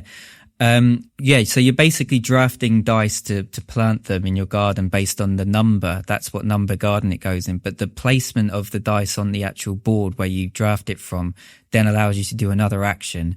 And after no time, you'll be just firing off combos, left, right, and center. And I think when it's combined with a roll and write in terms of crossing stuff off your sheet, when you're like crossing something off and then this lets me cross this off and this off, it's quite visually and mechanically satisfying, I think, to see all of these things coming together in front of you. It's got a really great solo mode. And it's one that I play solo. Again, it's one that I can play when I'm a bit tired after a long day. And, I guess in some ways it's kind of counter to what I generally like in games, because I often like my games to be quite tight and strict with resources, but this one's kind of an exception. And I just think it's a nice game sometimes if you're in the mood to just, get loads of stuff. It's a really generous game. So you're getting stuff to trigger this thing, to do that. And even if you don't win, you're very likely to have a satisfying game anyway, because it just makes you feel good in that way. So yeah, just a fun roll and write game that I've really, really warmed to, especially with multiple plays. So that's Three Sisters. My number 10 is The Great Zimbabwe by Splotters. Cool. So the designers here, Jeroen Dumen and Joris Versinga. For a while, I had two Splotters in my top 25, but I recently sold one just because I felt like I would always prefer to play the Great Zimbabwe. Again, one of those moments where I had to make a very tough choice in my collection. So The Great Zimbabwe, the theme here is ancient African civilization, the Great Zimbabwe. So in this game, players are building monuments and supply chains to try to hit let's just say a dynamic victory goal. So you have god powers, you have craftsmen or specialists, and a very unique auction in this really highly interactive economic game. So The Great Zimbabwe, I would say, was my first Grail game acquisition. So I bought this when it was still out of print. I was very fortunate to be able to find a very affordable copy here in Taiwan. So to this day, it's still a very precious game in my collection. Unfortunately, I don't get it to the table nearly enough. It's just a melt. For me, it's just this perfect combination of mechanisms that I just like it all. And it's just like this perfect concoction. It's a meld of, you have this Mancala-like auction. You have a dynamic, each player has their own dynamic victory point target. So depending on the actions you take, the base one is 20 points, but if you take certain cards or abilities or whatever, it'll increase it. So it'll make it harder for you to win. So it's this really interesting trade-off. And then there are unique god powers. And what I enjoy about the game so much is, of course, the positive interaction taking place in the game. There's this concept of shared infrastructure. And all Splotters, I would say, can be main games. They're the type of games that you can definitely lose on the first turn if you're not careful. I don't know. This game is really cool because even at higher player counts, 3-4 players, you can get it done in under 2 hours. So for a Splotter game, that's really good. I honestly think if I could get this game played more often, it would be much higher than my number 10 game. But it's just a very special game in my heart. A lot of nostalgia here, and I look forward to playing it many more times in the future. Yeah, I've never played a Splotter game, but I really want to. I listen to loads of podcasts that go on about how good they are, and I reckon I really enjoy them. I just don't have the group to play them with, unfortunately. Yeah, I think without a doubt, I mean, all their games, at least I think the mainstream Splatter ones are definitely high interaction games that they can be punishing, and many of them have a very potent butterfly effect where making a mistake on the first turn can really cost you. So Yeah. your group has to be okay with that. But I think there's some great titles like the Great Zimbabwe Bus. I think are really good starting points, and if you guys really like it, then you can definitely maybe try things like what's the Food Chain Magnet and so on. Yeah, cool. Okay, my number 9 is Grand Austria Hotel. This is another rock solid Euro for me by Simone Liciani, and this one is with Virginio Gigli.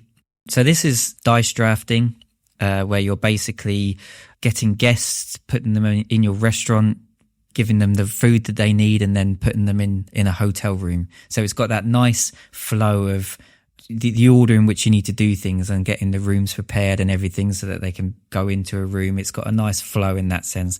It's also super tight economy-wise, a bit like Marco Polo, as I mentioned earlier.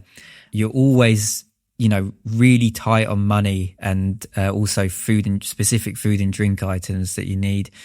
And also there's this Emperor track, which I think is a great touch because it's something you got to keep your eye on, because at certain rounds you have to be at a certain place on the track. Otherwise you're going to lose a bunch of points. So it can be quite punishing in that sense. It's not like a super mean or punishing game, but it's not one that you can just breeze through, really.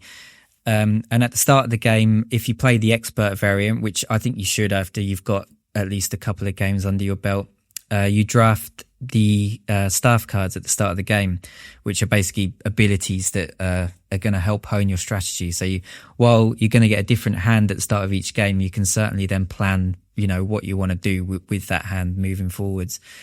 I will say the iconography can be quite difficult in this, but it is all explained in the rule book. You've just got to look up a few different cards. They've opted for no text at all, but there's quite a lot of different things the cards can do. So at first it might seem a bit more complicated than it actually is. And in general, I think it's just quite a slow burn Euro. Like, I enjoyed it when I first played it, but the more I've played it, the more I enjoy it. And I've noticed that on BGG as well. Like, it's slowly creeping up the top 100, even though I don't think it made like a massive splash when it first came out. So I can see that why that's the case for me personally as well.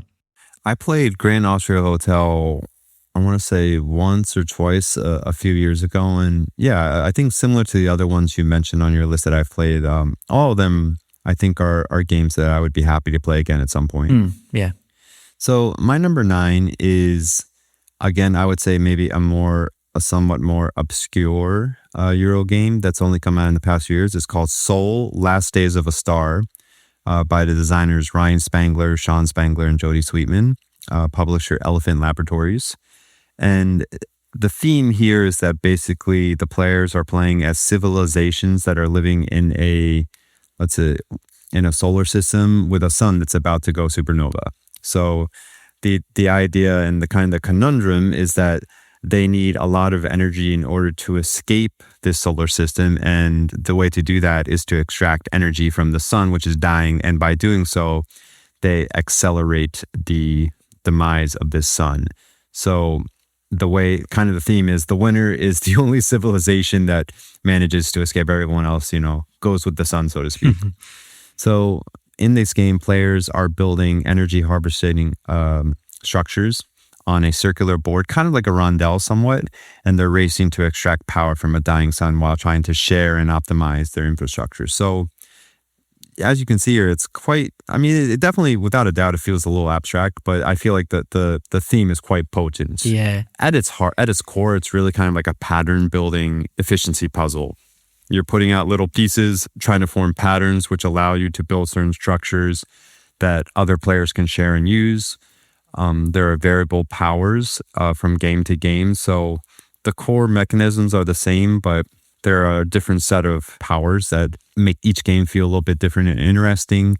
And similar to the Great Zimbabwe, what I really enjoy about this game is this concept of shared infrastructure where You can use other player structures, they can use yours, and you're getting little kickbacks. And there's this trade-off and consideration of like, oh, should I do this? Will this help them too much? And it's just a really fascinating game. And I played this a few times last year, and I look forward to getting it to the table again soon. I love the theme of this one. I can imagine it really helps to elevate the gameplay, just the tension of the idea of it. Right, because kind of every time you trigger certain events or certain actions with the structures, you have a deck of cards that's slowly getting reduced, and once it runs out of cards, the sun blows up. So you kind of need to always keep track of that. There's a bit of a built-in doom clock, if you will. Yeah, it looks cool, this one. Looks like something I'd enjoy. Okay, my number 8, I've mentioned it a few times on previous podcasts. This is La Granja. This is a farming game, another farming game by Michael Keller and Andreas Odendahl. And to me, it's a mishmash of a bunch of mechanisms more than anything else. And it's kind of just blended into this soup, really. You've got 3 phases of the game. The first one, which I think what it's most well known for, is these multi-use cards. And I think a lot of people will mention this game when they're talking about multi-use cards. I don't know if it didn't invent them, but it certainly is a popular game when you're thinking of that type of thing. Depending on where you place these cards on your player board, they're going to be different things. There might be contracts to fulfill, or there might be helpers that give you special abilities, that type of thing. And then you're going to be drafting dice to get more stuff. And then you're basically going to be fulfilling orders, which then kind of comes down to this area control aspect on the board, where you're knocking each other's cylinders off the board in order to score points and things. So it's not the most elegant game by any means. If anything, I'd say it's quite a clunky game in that there's a lot going on and it's not particularly streamlined. But to me, it's kind of just comfort food. Like, the emerging gameplay and the enjoyment I have from the game supersedes any sort of clunkiness that comes with it. And I have to admit, I quite like these farming game themes. Like, to me, they're just quite chill and relaxing. And I know that a lot of people will say it's boring. And I can understand why, but to me, it works as a sort of just a veneer in which I can just explore a bunch of interesting mechanisms. So yeah, I won't say much else other than I've got the deluxe set, which has a bunch of modules, and I've only played a small handful of them, but some of them I'm not particularly interested in because they make the game easier for newer players and things like that. But yeah, there's a lot there to explore in the box. I used to own La Granja early on in my, let's say, gaming career.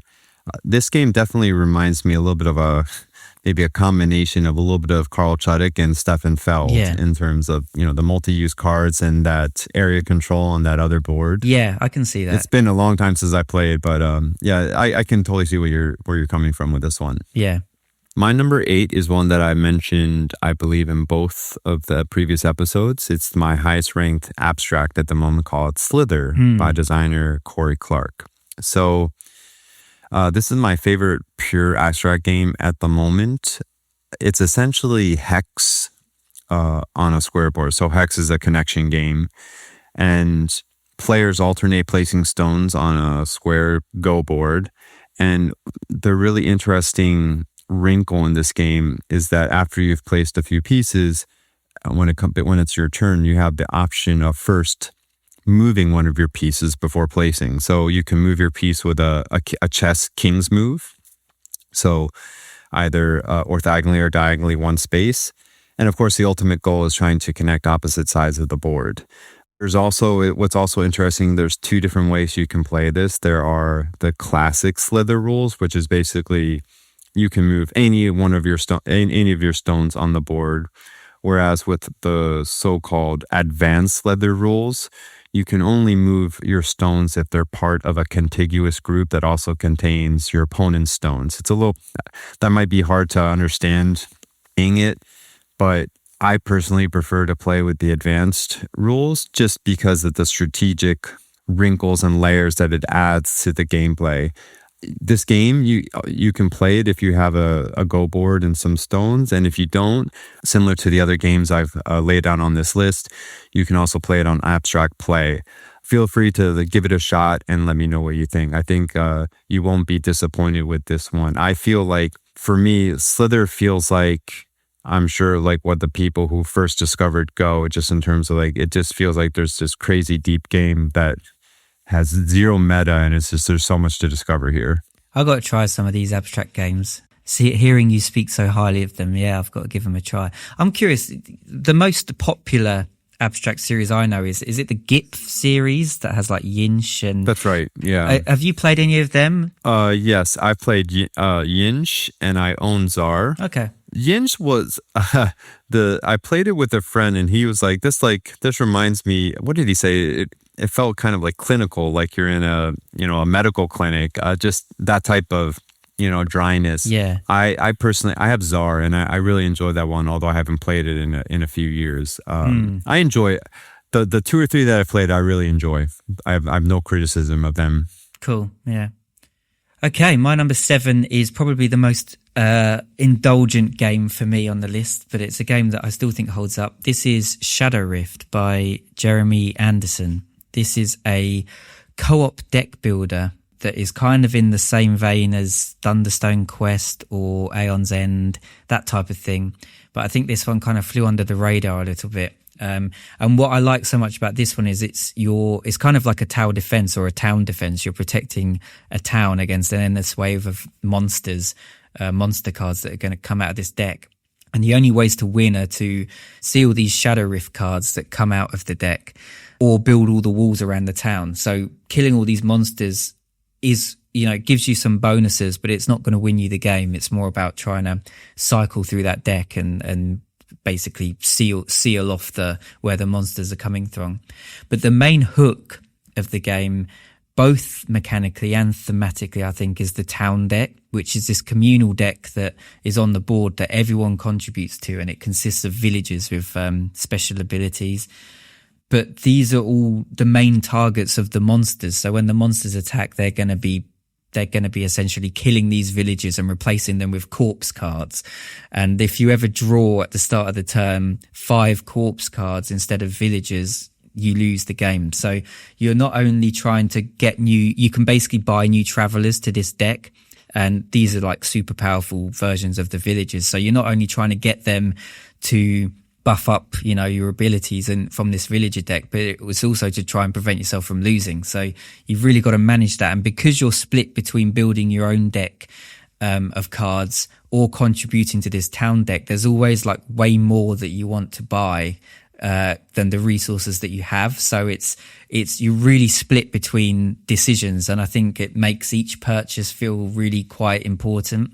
It can be a bit swingy and fiddly. There's a lot of shuffling, and people say that the end can be a bit underwhelming because you're not fighting a big monster or anything. You're just sealing these shadow rifts. And while I can see where they're coming from, I do find the journey just way more entertaining than the destination in this one. So it's just a fun game that I really enjoy, whether I win or lose. Ricky, I think this is the first game on your list that I have not heard about. So I'll have to go give it a look. Yeah, well, that's... considering I've not heard probably half of your list, I'm glad that there's at least one that you haven't heard of. I don't think it's in print anymore, and I did get it a few years ago, but you might be able to get it secondhand. I'm not sure. Well, to be fair to you, several of the games on my list are very obscure, if not absolutely unknown. So don't feel too guilty. So my number 7, definitely a little more mainstream, is Cloudspired by Chip Theory Games, designers Josh Carlson and Adam Carlson.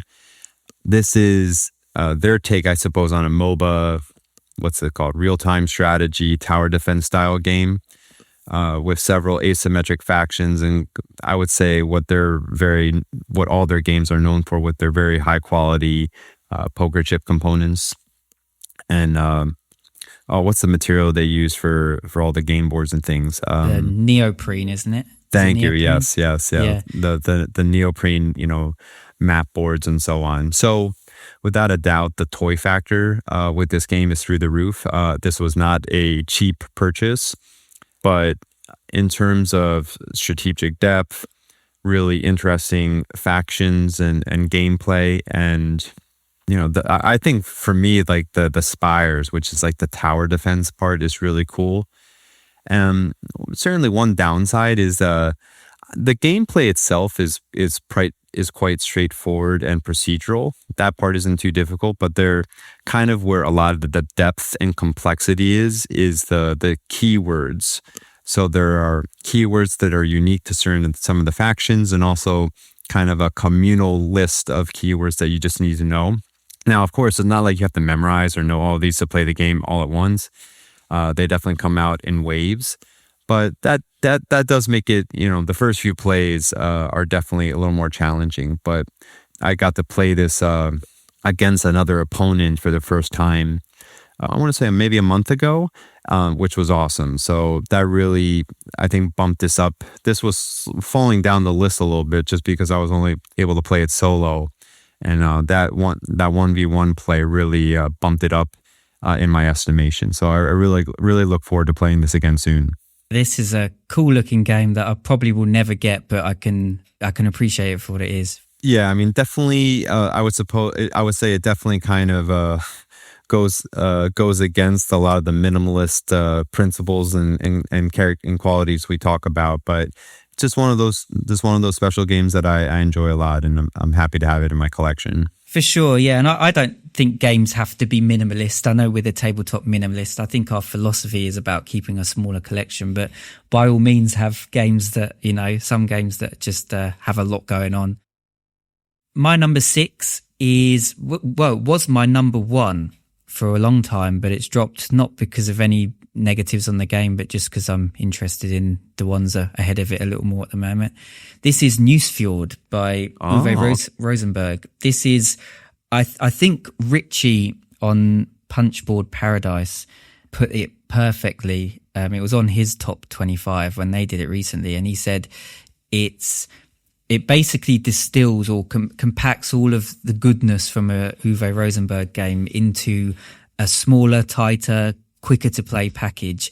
And like him, I don't feel much of a need to play any of his bigger games, Feast for Odin, Agricola, all of those, because I get my fix from this game. There's 21 turns in the entire game. You got 7 rounds and 3 turns each game. It's worker placement. And because of that, there's always more that you want to do that you can't get done.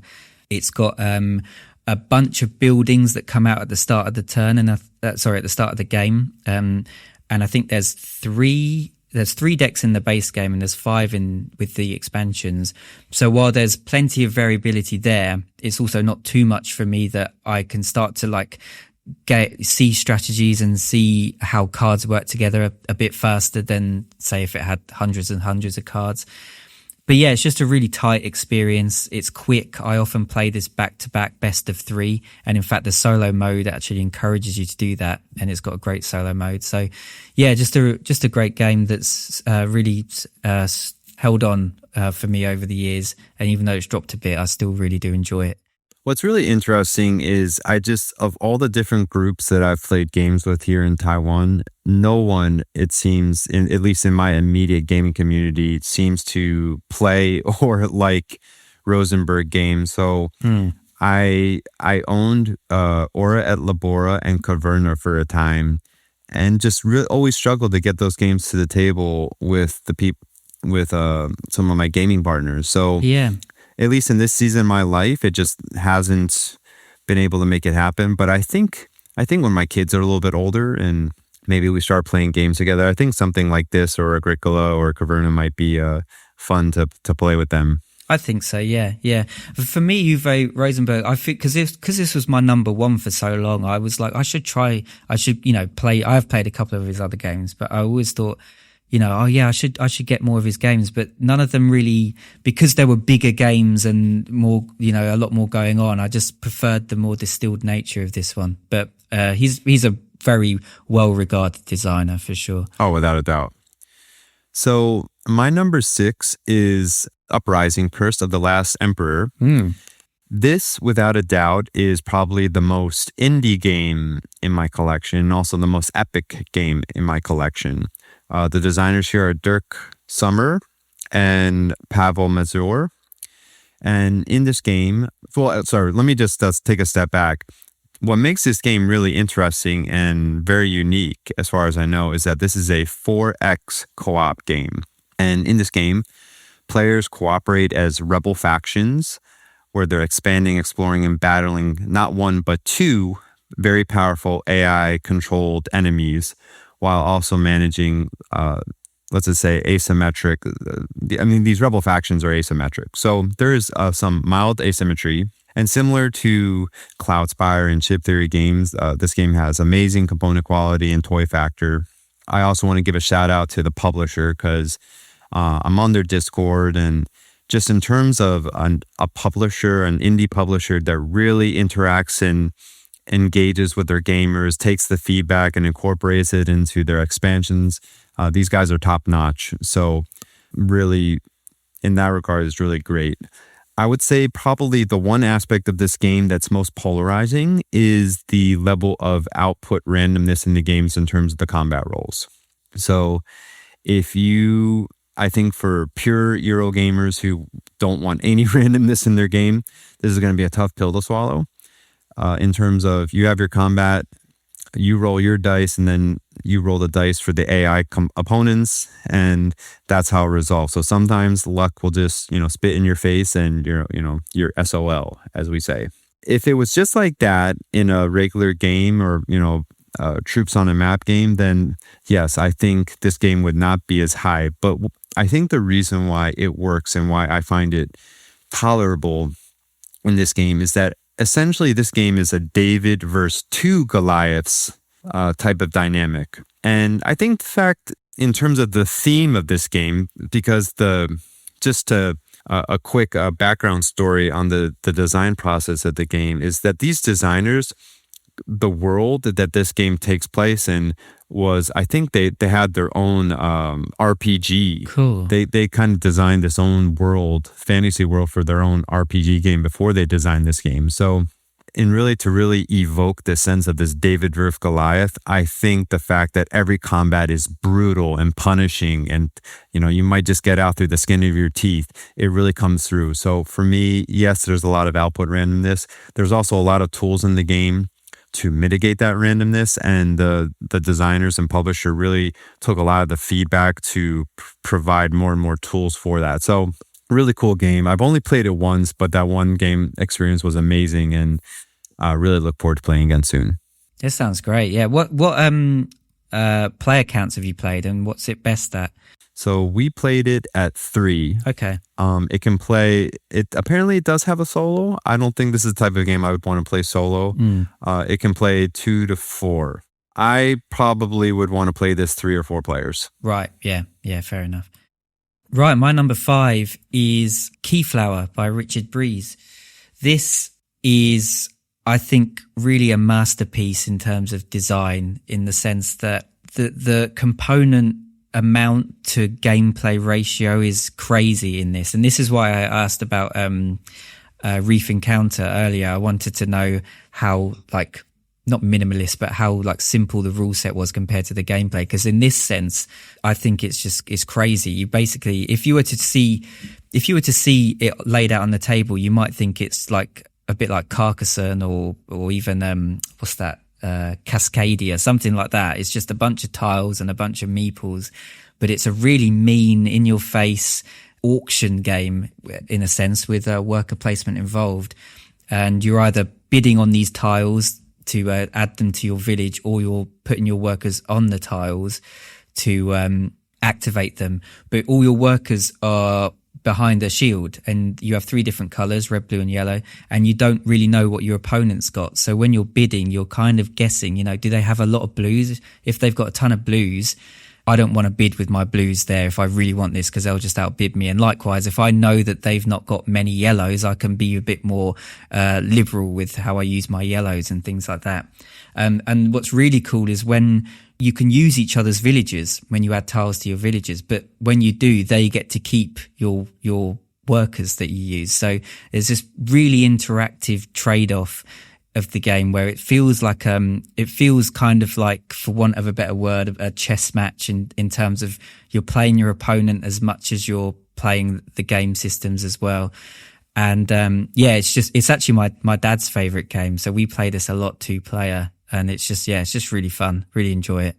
That's awesome. I played this one very early when I got into gaming, and there have been several times where I've been tempted to pick up a copy, and I only hesitate still to pick it up because I'm afraid that if I got it, it would compete with Table Time with another one of my favorites, which I'll be talking very soon. Yeah, fair enough. Yeah, no, it's a great game. And when the first time I played it, I remember just thinking, wow, this is genius. Sure, there's games higher up on my list, but I can't fault this game really at all. So my number 5 is my next David Sirlin game on the list, and that is Puzzle Strike. So his entire naming convention with its games can be unfortunately very confusing. This is Puzzle Strike, let's just say Puzzle Strike 1, 3rd edition, but I just refer to it as Puzzle Strike 3rd edition. And this is not his highest game on my list, but I sometimes think that this is maybe his best design, or maybe my favorite game design, period. Okay. And so what's really interesting about this game is that it's I believe this is his take on Dominion. But of course, he comes from fighting games, one-on-one fighting games, so always a lot of interaction, a lot of attacking. So definitely more aggressive and interactive than Dominion, but a lot of the very similar mechanisms. So in this one, this is I guess you could say deck building, but in this case, he, instead of using cards, he uses like cardboard poker chips. So players are drafting chips into a bag where they shuffle. So they're buying both what are called money or gems, and they're also buying other chips, allow them to maybe to do certain abilities or combos, and also what are called crash purple chips, which allow them to crash gems into their opponent's pile. And the idea being that if you end your turn with 10 or more gems in your stack, you lose. So kind of like Crystal Crush, or what's it called, Gem Crush, in a deck building format. It's a little different than that, but maybe that captures the essence of it. And probably Puzzle Strike is my most played game, period, especially because the app, the app is great. Probably my favorite deck building design. I mean, I know Codex is technically a deck building game, but this feels more like pure deck building. Extremely interactive and deep. Just kind of like comfort food. Like if I want that comfort food, dopamine hits, just want to feel good, win or lose, then this is my go-to. And I just love the all the different asymmetric characters, and you can have this endless variability with the chip market. So this is really good. Unfortunately, it's just I just don't understand why this game is out of print. I feel like he should be selling this game like hotcakes. But in any case, if you can find an affordable copy on the secondhand market, highly recommend you pick one up, especially if you like deck building. So is this Puzzle Strike or Puzzle Strike 2? Because I'm seeing both on... This is Puzzle Strike 1. This is like the original Puzzle Strike. Yeah. Okay, yeah. It seems a lot of his games are out of print, or at least the ones that you've mentioned tend to be out of print. Yeah, maybe I'll save this my commentary here for another episode, but let's just say I think he should take some business lessons from Jamie Stegmaier. Right, fair enough. I'll just leave it at that. Okay. Well, speaking of Dominion, my number 4 is Dominion. This is a game that I've probably spoken most about in previous episodes. So I won't spend too much time on it, but it is really the OG deck builder. And it still holds up to this day, in my opinion. I'm of the opinion that yes, despite the fact that deck building has progressed in terms of being featured as parts alongside other mechanisms and things like that, I just really like the purity of this in terms of just the fact that it's just pure deck building. And I love how the scoring works. I love how you're buying scorecards to put in your deck, but if you buy too many, sure, you're going to have more points, but you're going to clog your deck up and not have cards to actually do things with on your turn.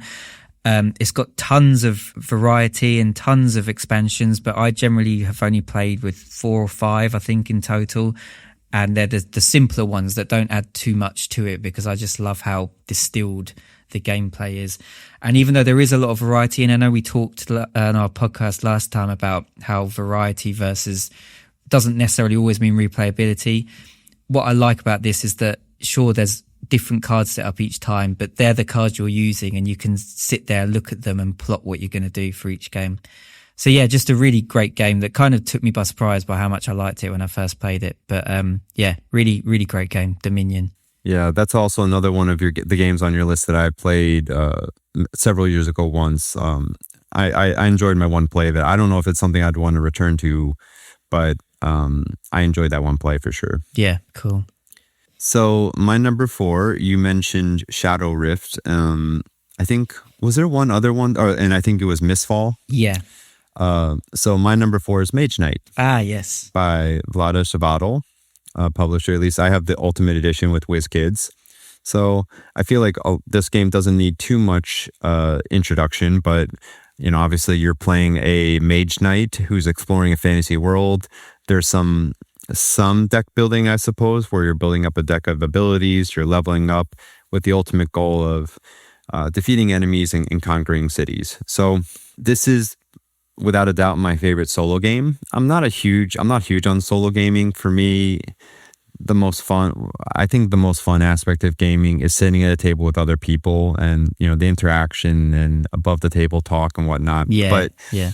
There's some times where I just need to scratch that itch. And Mage Knight allows me to do that.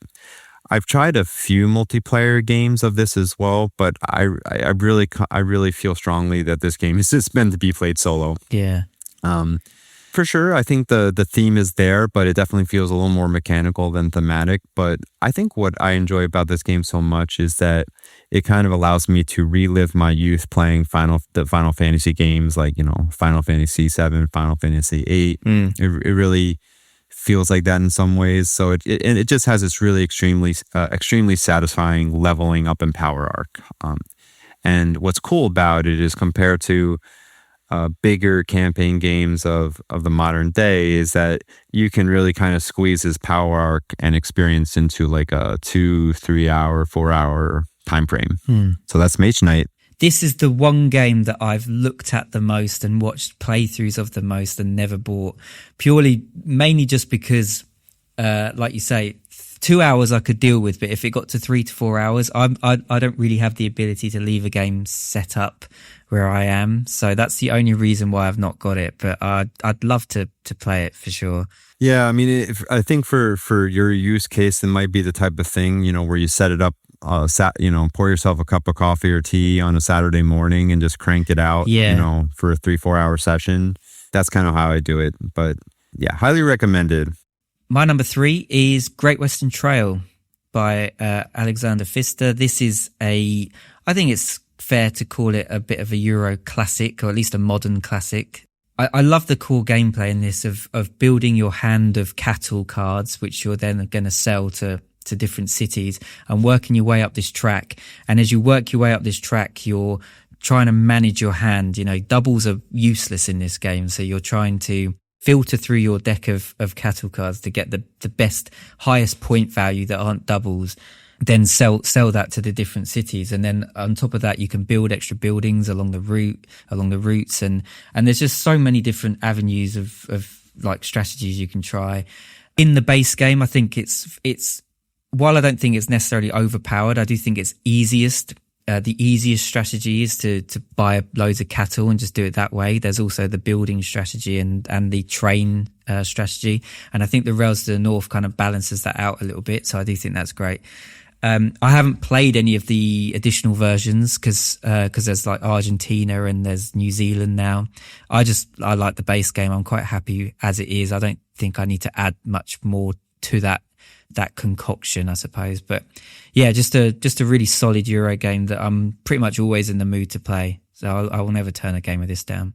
I also played this a few years ago, only once, with 2 veteran players of the game, and it was funny. I can't remember exactly what happened, but I think maybe it was just the way the buildings came out and the way our initial turn order was, and somehow I got screwed. So it was just a kind of a mediocre how do I say? My first play fell flat a little bit. Fair enough. Not to say that the game was ruined for me, but if I had the opportunity to play again, I would definitely want to try it again, especially considering, a lot of the folks in the the Punch Board Paradise community rave about it. So yeah, I gotta believe it's a good game. I haven't had the opportunity to play it again. Yeah, playing with super experienced players can dampen any game, I think. So yeah, maybe try it with people that are sort of on your level a bit more. Yeah.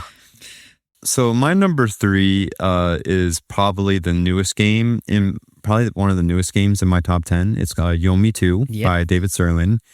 And what's kind of interesting about this game is that initially I had zero interest in this fighting game genre. So this is basically, so David Sirlin himself was I believe a professional fighting game competitor.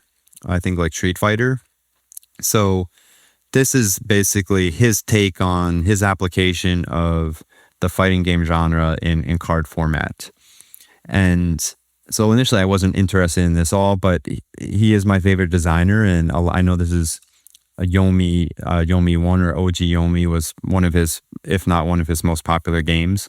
So I wanted to give it a shot, and I've just fallen in love with it. So in this game, you choose from a very big menu of 20 plus asymmetric fighters, and essentially what you're doing is you're engaging in these double blind card draws to resolve the combat. And you're choosing moves from your hand of cards that resolve in a rock, paper, scissors type of structure, and to outthink your opponent. So first of all, the characters that you can choose from have, really, really different fighting styles, and it really comes out in the gameplay, rush down, grappling, poking, and so on. And initially, one of the initial criticisms of people who just kind of dabble and don't really dig into the game is, it's completely random. It's, it's pointless. And yet there are players who have really high win rates. So there really is skill to this. And after you play for a while, you really start to see like, wow, this game can be played at a mind-blowingly high level. And what I particularly enjoy about this game so much is actually kind of similar almost to like Zendo in terms of, number one, Yomi in Japanese is kind of, it literally, I think it comes out to the act of reading or anticipating your opponent. So kind of Yomi, the act of Yomi occurs, for example, in games of poker where you're trying to read what your opponent's doing. Yeah. So in the gameplay, there's this wonderful Princess Bride battle with mind games that are going on, where you're starting to read patterns, and you kind of develop this meta with your opponent where, in this circumstance, they always seem to play blocks or throws or whatever. So it's just really fascinating game, a really fascinating game. And I'm really into it right now. So this is really new, right? Yomi 2? Yeah. His crowdfunding campaign was only in January. Right. Yeah. Cool. Yeah. I was just looking, it's 2025. I like these card-based sort of battler games. My number 2 is a game by Javier Jorge. This is Carnegie. Ah, okay. Yeah, this is a game that I actually had I wouldn't say a really bad, but it was my first play was very underwhelming, I suppose. And it wasn't until I dug into the solo mode of the game a few times that it really started to click, and it just raced up my list. Again, it's one of those games that I just think is very, very honed down to the point where all the actions are very much interlinked. You're basically building your business empire. You've got a player board where you're building rooms, office rooms into your building, and then you're researching projects and then putting those projects on the map, and trying to link cities together, sort of Ticket to Ride style. And that's going to score you a load of points. But the way that you do this, every action, you need to do every action. Every sort of action is interlinked with each other. You've got to research the projects and then put the projects out. You've got to move around people in your office building to get them in the actual buildings you want for when they activate. And what's cool is this action selection system where you pick an action and everyone does it. But it's tied to the regions on the board that are going to give you income. So sometimes it feels as though everything you do feels like a sacrifice for something else. So you're like, I want to do this action, but I don't have any workers there. And player 2, that player has two workers there, so they're going to be able to pull their workers back and gain a load of income. It's really quite a bit of a brain burner, and it's quite heavy despite it being simple in terms of there's only 4 actions, but the amount of gameplay that comes out of it is great. And for me, this is like a static board, and yet each game you can really take it in completely different ways. So yeah, just really loving this one at the moment. And not to mention it's got Ian O'Toole artwork, which does make it, the components and the art are great as well. So yeah, love this one. That's Carnegie. Yeah, that never hurts. I think of all the games you've listed so far, this is the one that I think I'm maybe most interested in really giving a good look. I know it's on BGA, right? Yes, it is. Yeah, I'd happily play with you on BGA. Yeah, I might have to look into that. Is there? And it also sounds like there's a decent amount of interaction. Yes, very highly interactive game. Very much a bit like I mentioned Keyflower. They're very much, you got to keep an eye on what your opponents are doing, because if you like plan an action wrong, and you can be completely screwed when they do an action and you miss out on a ton of stuff because you haven't got your people in the right place, that type of thing. So yeah. Okay, awesome. Yeah, maybe let's try it on BGA soon. Definitely. So my number 2 game probably will not come as a surprise, because other than Codex, I think I've mentioned this one a few times, and that is Argent the Consortium by designer Trey Chambers and Level 99 Games. So this takes place in the fantasy world that a lot of the Level 99 games take place in. I believe it's called Endines. In this game, I think it was 3-minute games described it as Harry Potter plus Game of Thrones in terms of the dynamic, which is you're kind of like in a Hogwarts, so like a magical academy where the headmaster is stepping down and all the players are basically, you are the candidates for the next headmaster. And what you need to do is the scoring condition are basically there are, I think 10 off the top of my head, there are 10 judges or 10 people on this committee that each of them have like a secret condition you need to fulfill. And if you do it more than the other opponents, then you get their vote. So whoever gets the most amount of votes at the end of the game wins. So in this game, you're placing asymmetric workers onto worker spots in order to gather resources. So at the end of the day, really, it's just get resources, set collection, and try to get those hidden victory targets. But the wrinkles to this that just make this such a fun game are, number one, as I said, there are several different type of color workers, each of which have different abilities. There are spells that you can cast. And this game, without a doubt, there's a lot of take that, and it is mean. So for some people, if you don't like your workers getting whacked from the spots, then stay away from this one. In fact, it's so interactive and competitive in the worker placement that it almost feels like area control. Right. So fortunately, there's because of the take that aggressive nature of it, there's also a lot of mitigation and things you can do to protect yourself. So I like that about it. So it's just fierce, it's competitive. In terms of neutral or downsides, it's definitely, I think some people could see it as bloated and excessive in terms of the amount of content and components and things in it. For me, I feel like it works.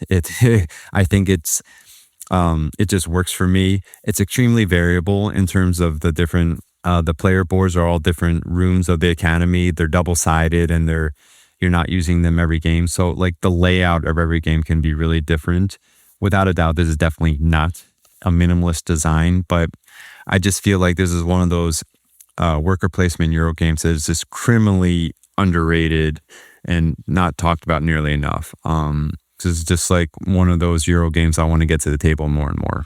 Yeah, this is one that I'd love to try. I don't know if I'd ever get it for myself purely because of the group, but I'd love to like just have a game of it and just see how like chaotic it is, but also, fun as well. It looks fun. It looks good.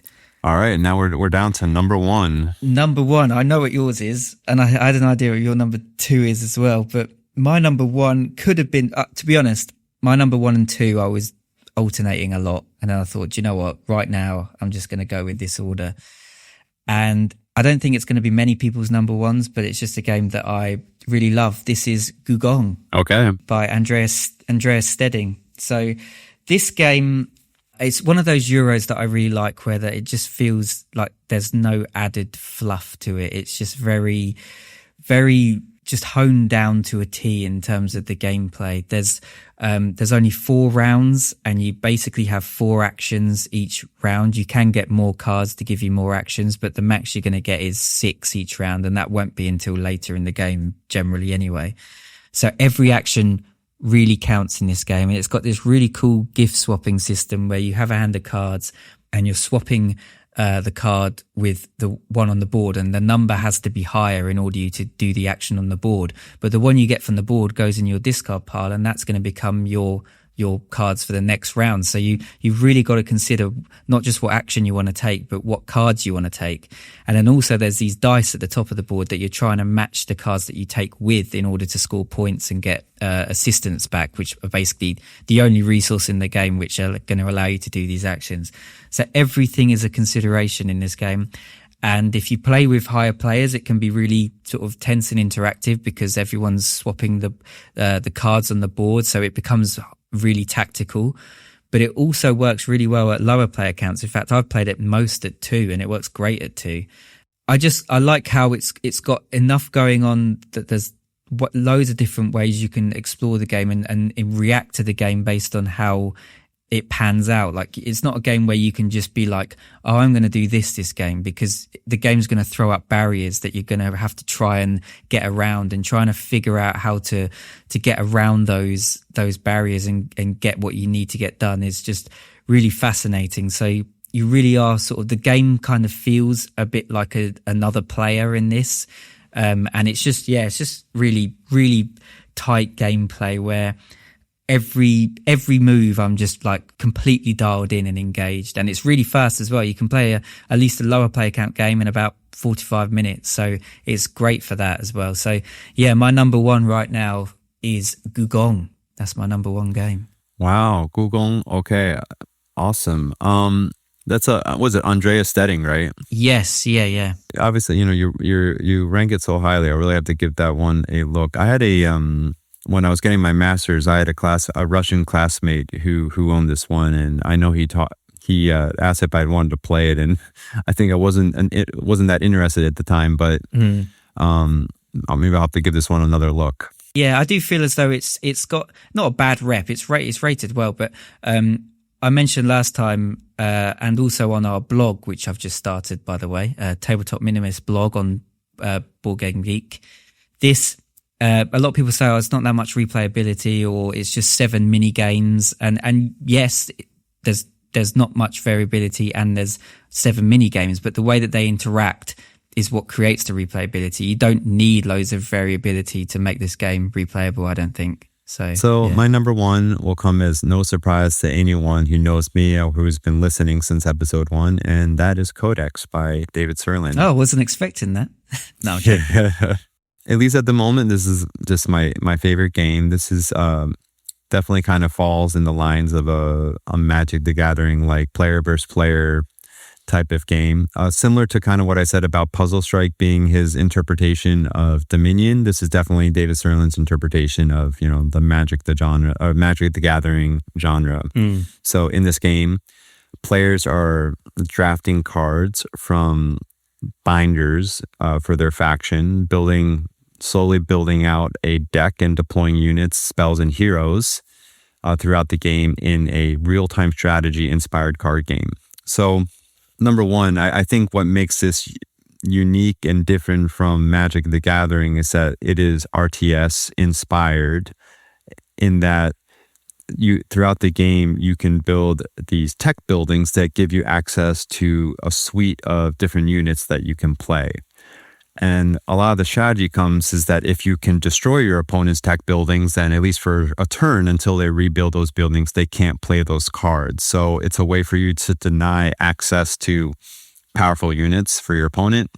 Also, there are crazy spells that you can play, but you can only pay the spells if you have each faction has 3 heroes, and if you have one of the heroes out, then they can cast certain spells. So this is also a way you can deny you can counter your opponent by killing those heroes. So at least for a turn or two, they can't cast those spells. At least in my opinion, I think probably the most interesting mechanism of the game is this concept called the patrol zone. So after you've taken your turn, at the top of your board, there are 5 slots that you can move some of your cards that you didn't play. And essentially what these cards do is that when it's your opponent's turn, if they want to attack you, they have to deal with the cards that are in your patrol zone first before they can attack your base or anything else. And each of the slots have like little bonuses they can get if the units in those slots die. So maybe they'll get you some money or they'll get you a card draw or something like that. So there's just so many layers of strategy and interesting decisions throughout the game. I could go on and on about it, so I'll leave it at there. But Codex is amazing. Unfortunately, kind of as I mentioned in the Puzzle Striking, this one is also out of print. Fortunately, if you are motivated enough, you can find the print and play files for it on Sterling Games website. You can also play it for free on Screentop. Yeah, we need to play this. I know we were trying to set a game up. I've been super busy with work, but I want to play this. I almost got it, like I said, a few years ago. Yeah, and the way that you talk about it, it sounds great. We got to do it. So I know now that we've kind of run through our list, you mentioned at the beginning of the episode that maybe there were some stats or some data you wanted to share. Yeah, well, just a few little things that probably interest me more than anyone else. But my most frequent year was 2015. 6 games released in 2015. My medium release year was 2016. So that's the oldest game being Dominion and the newest game being, I think, well, if you take into when it was actually released, I think the White Castle might be the newest game on my list, or Conservus actually, but still, median year 2016.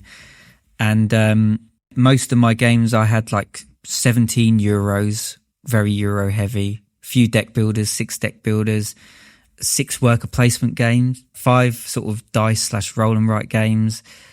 In terms of my most featured designers, Jamie Stegmaier was one of them with 2, Ben Pinchback and Matt Riddle with 2, and Simone Luciani with 2. So not super heavy on any major designers. I don't often purchase games from just by looking at the designer, unless I really, really loved everything they've done before. But that's another conversation. I just think some patterns or stats that I took a look at before this episode was the most featured designer, of course, was David Serlin with, I think, Codex, Yomi 2, Pandante, and Puzzle Strike. So what, 4 was that? 1, 2, 3, 4 games. 4 games of his on my list.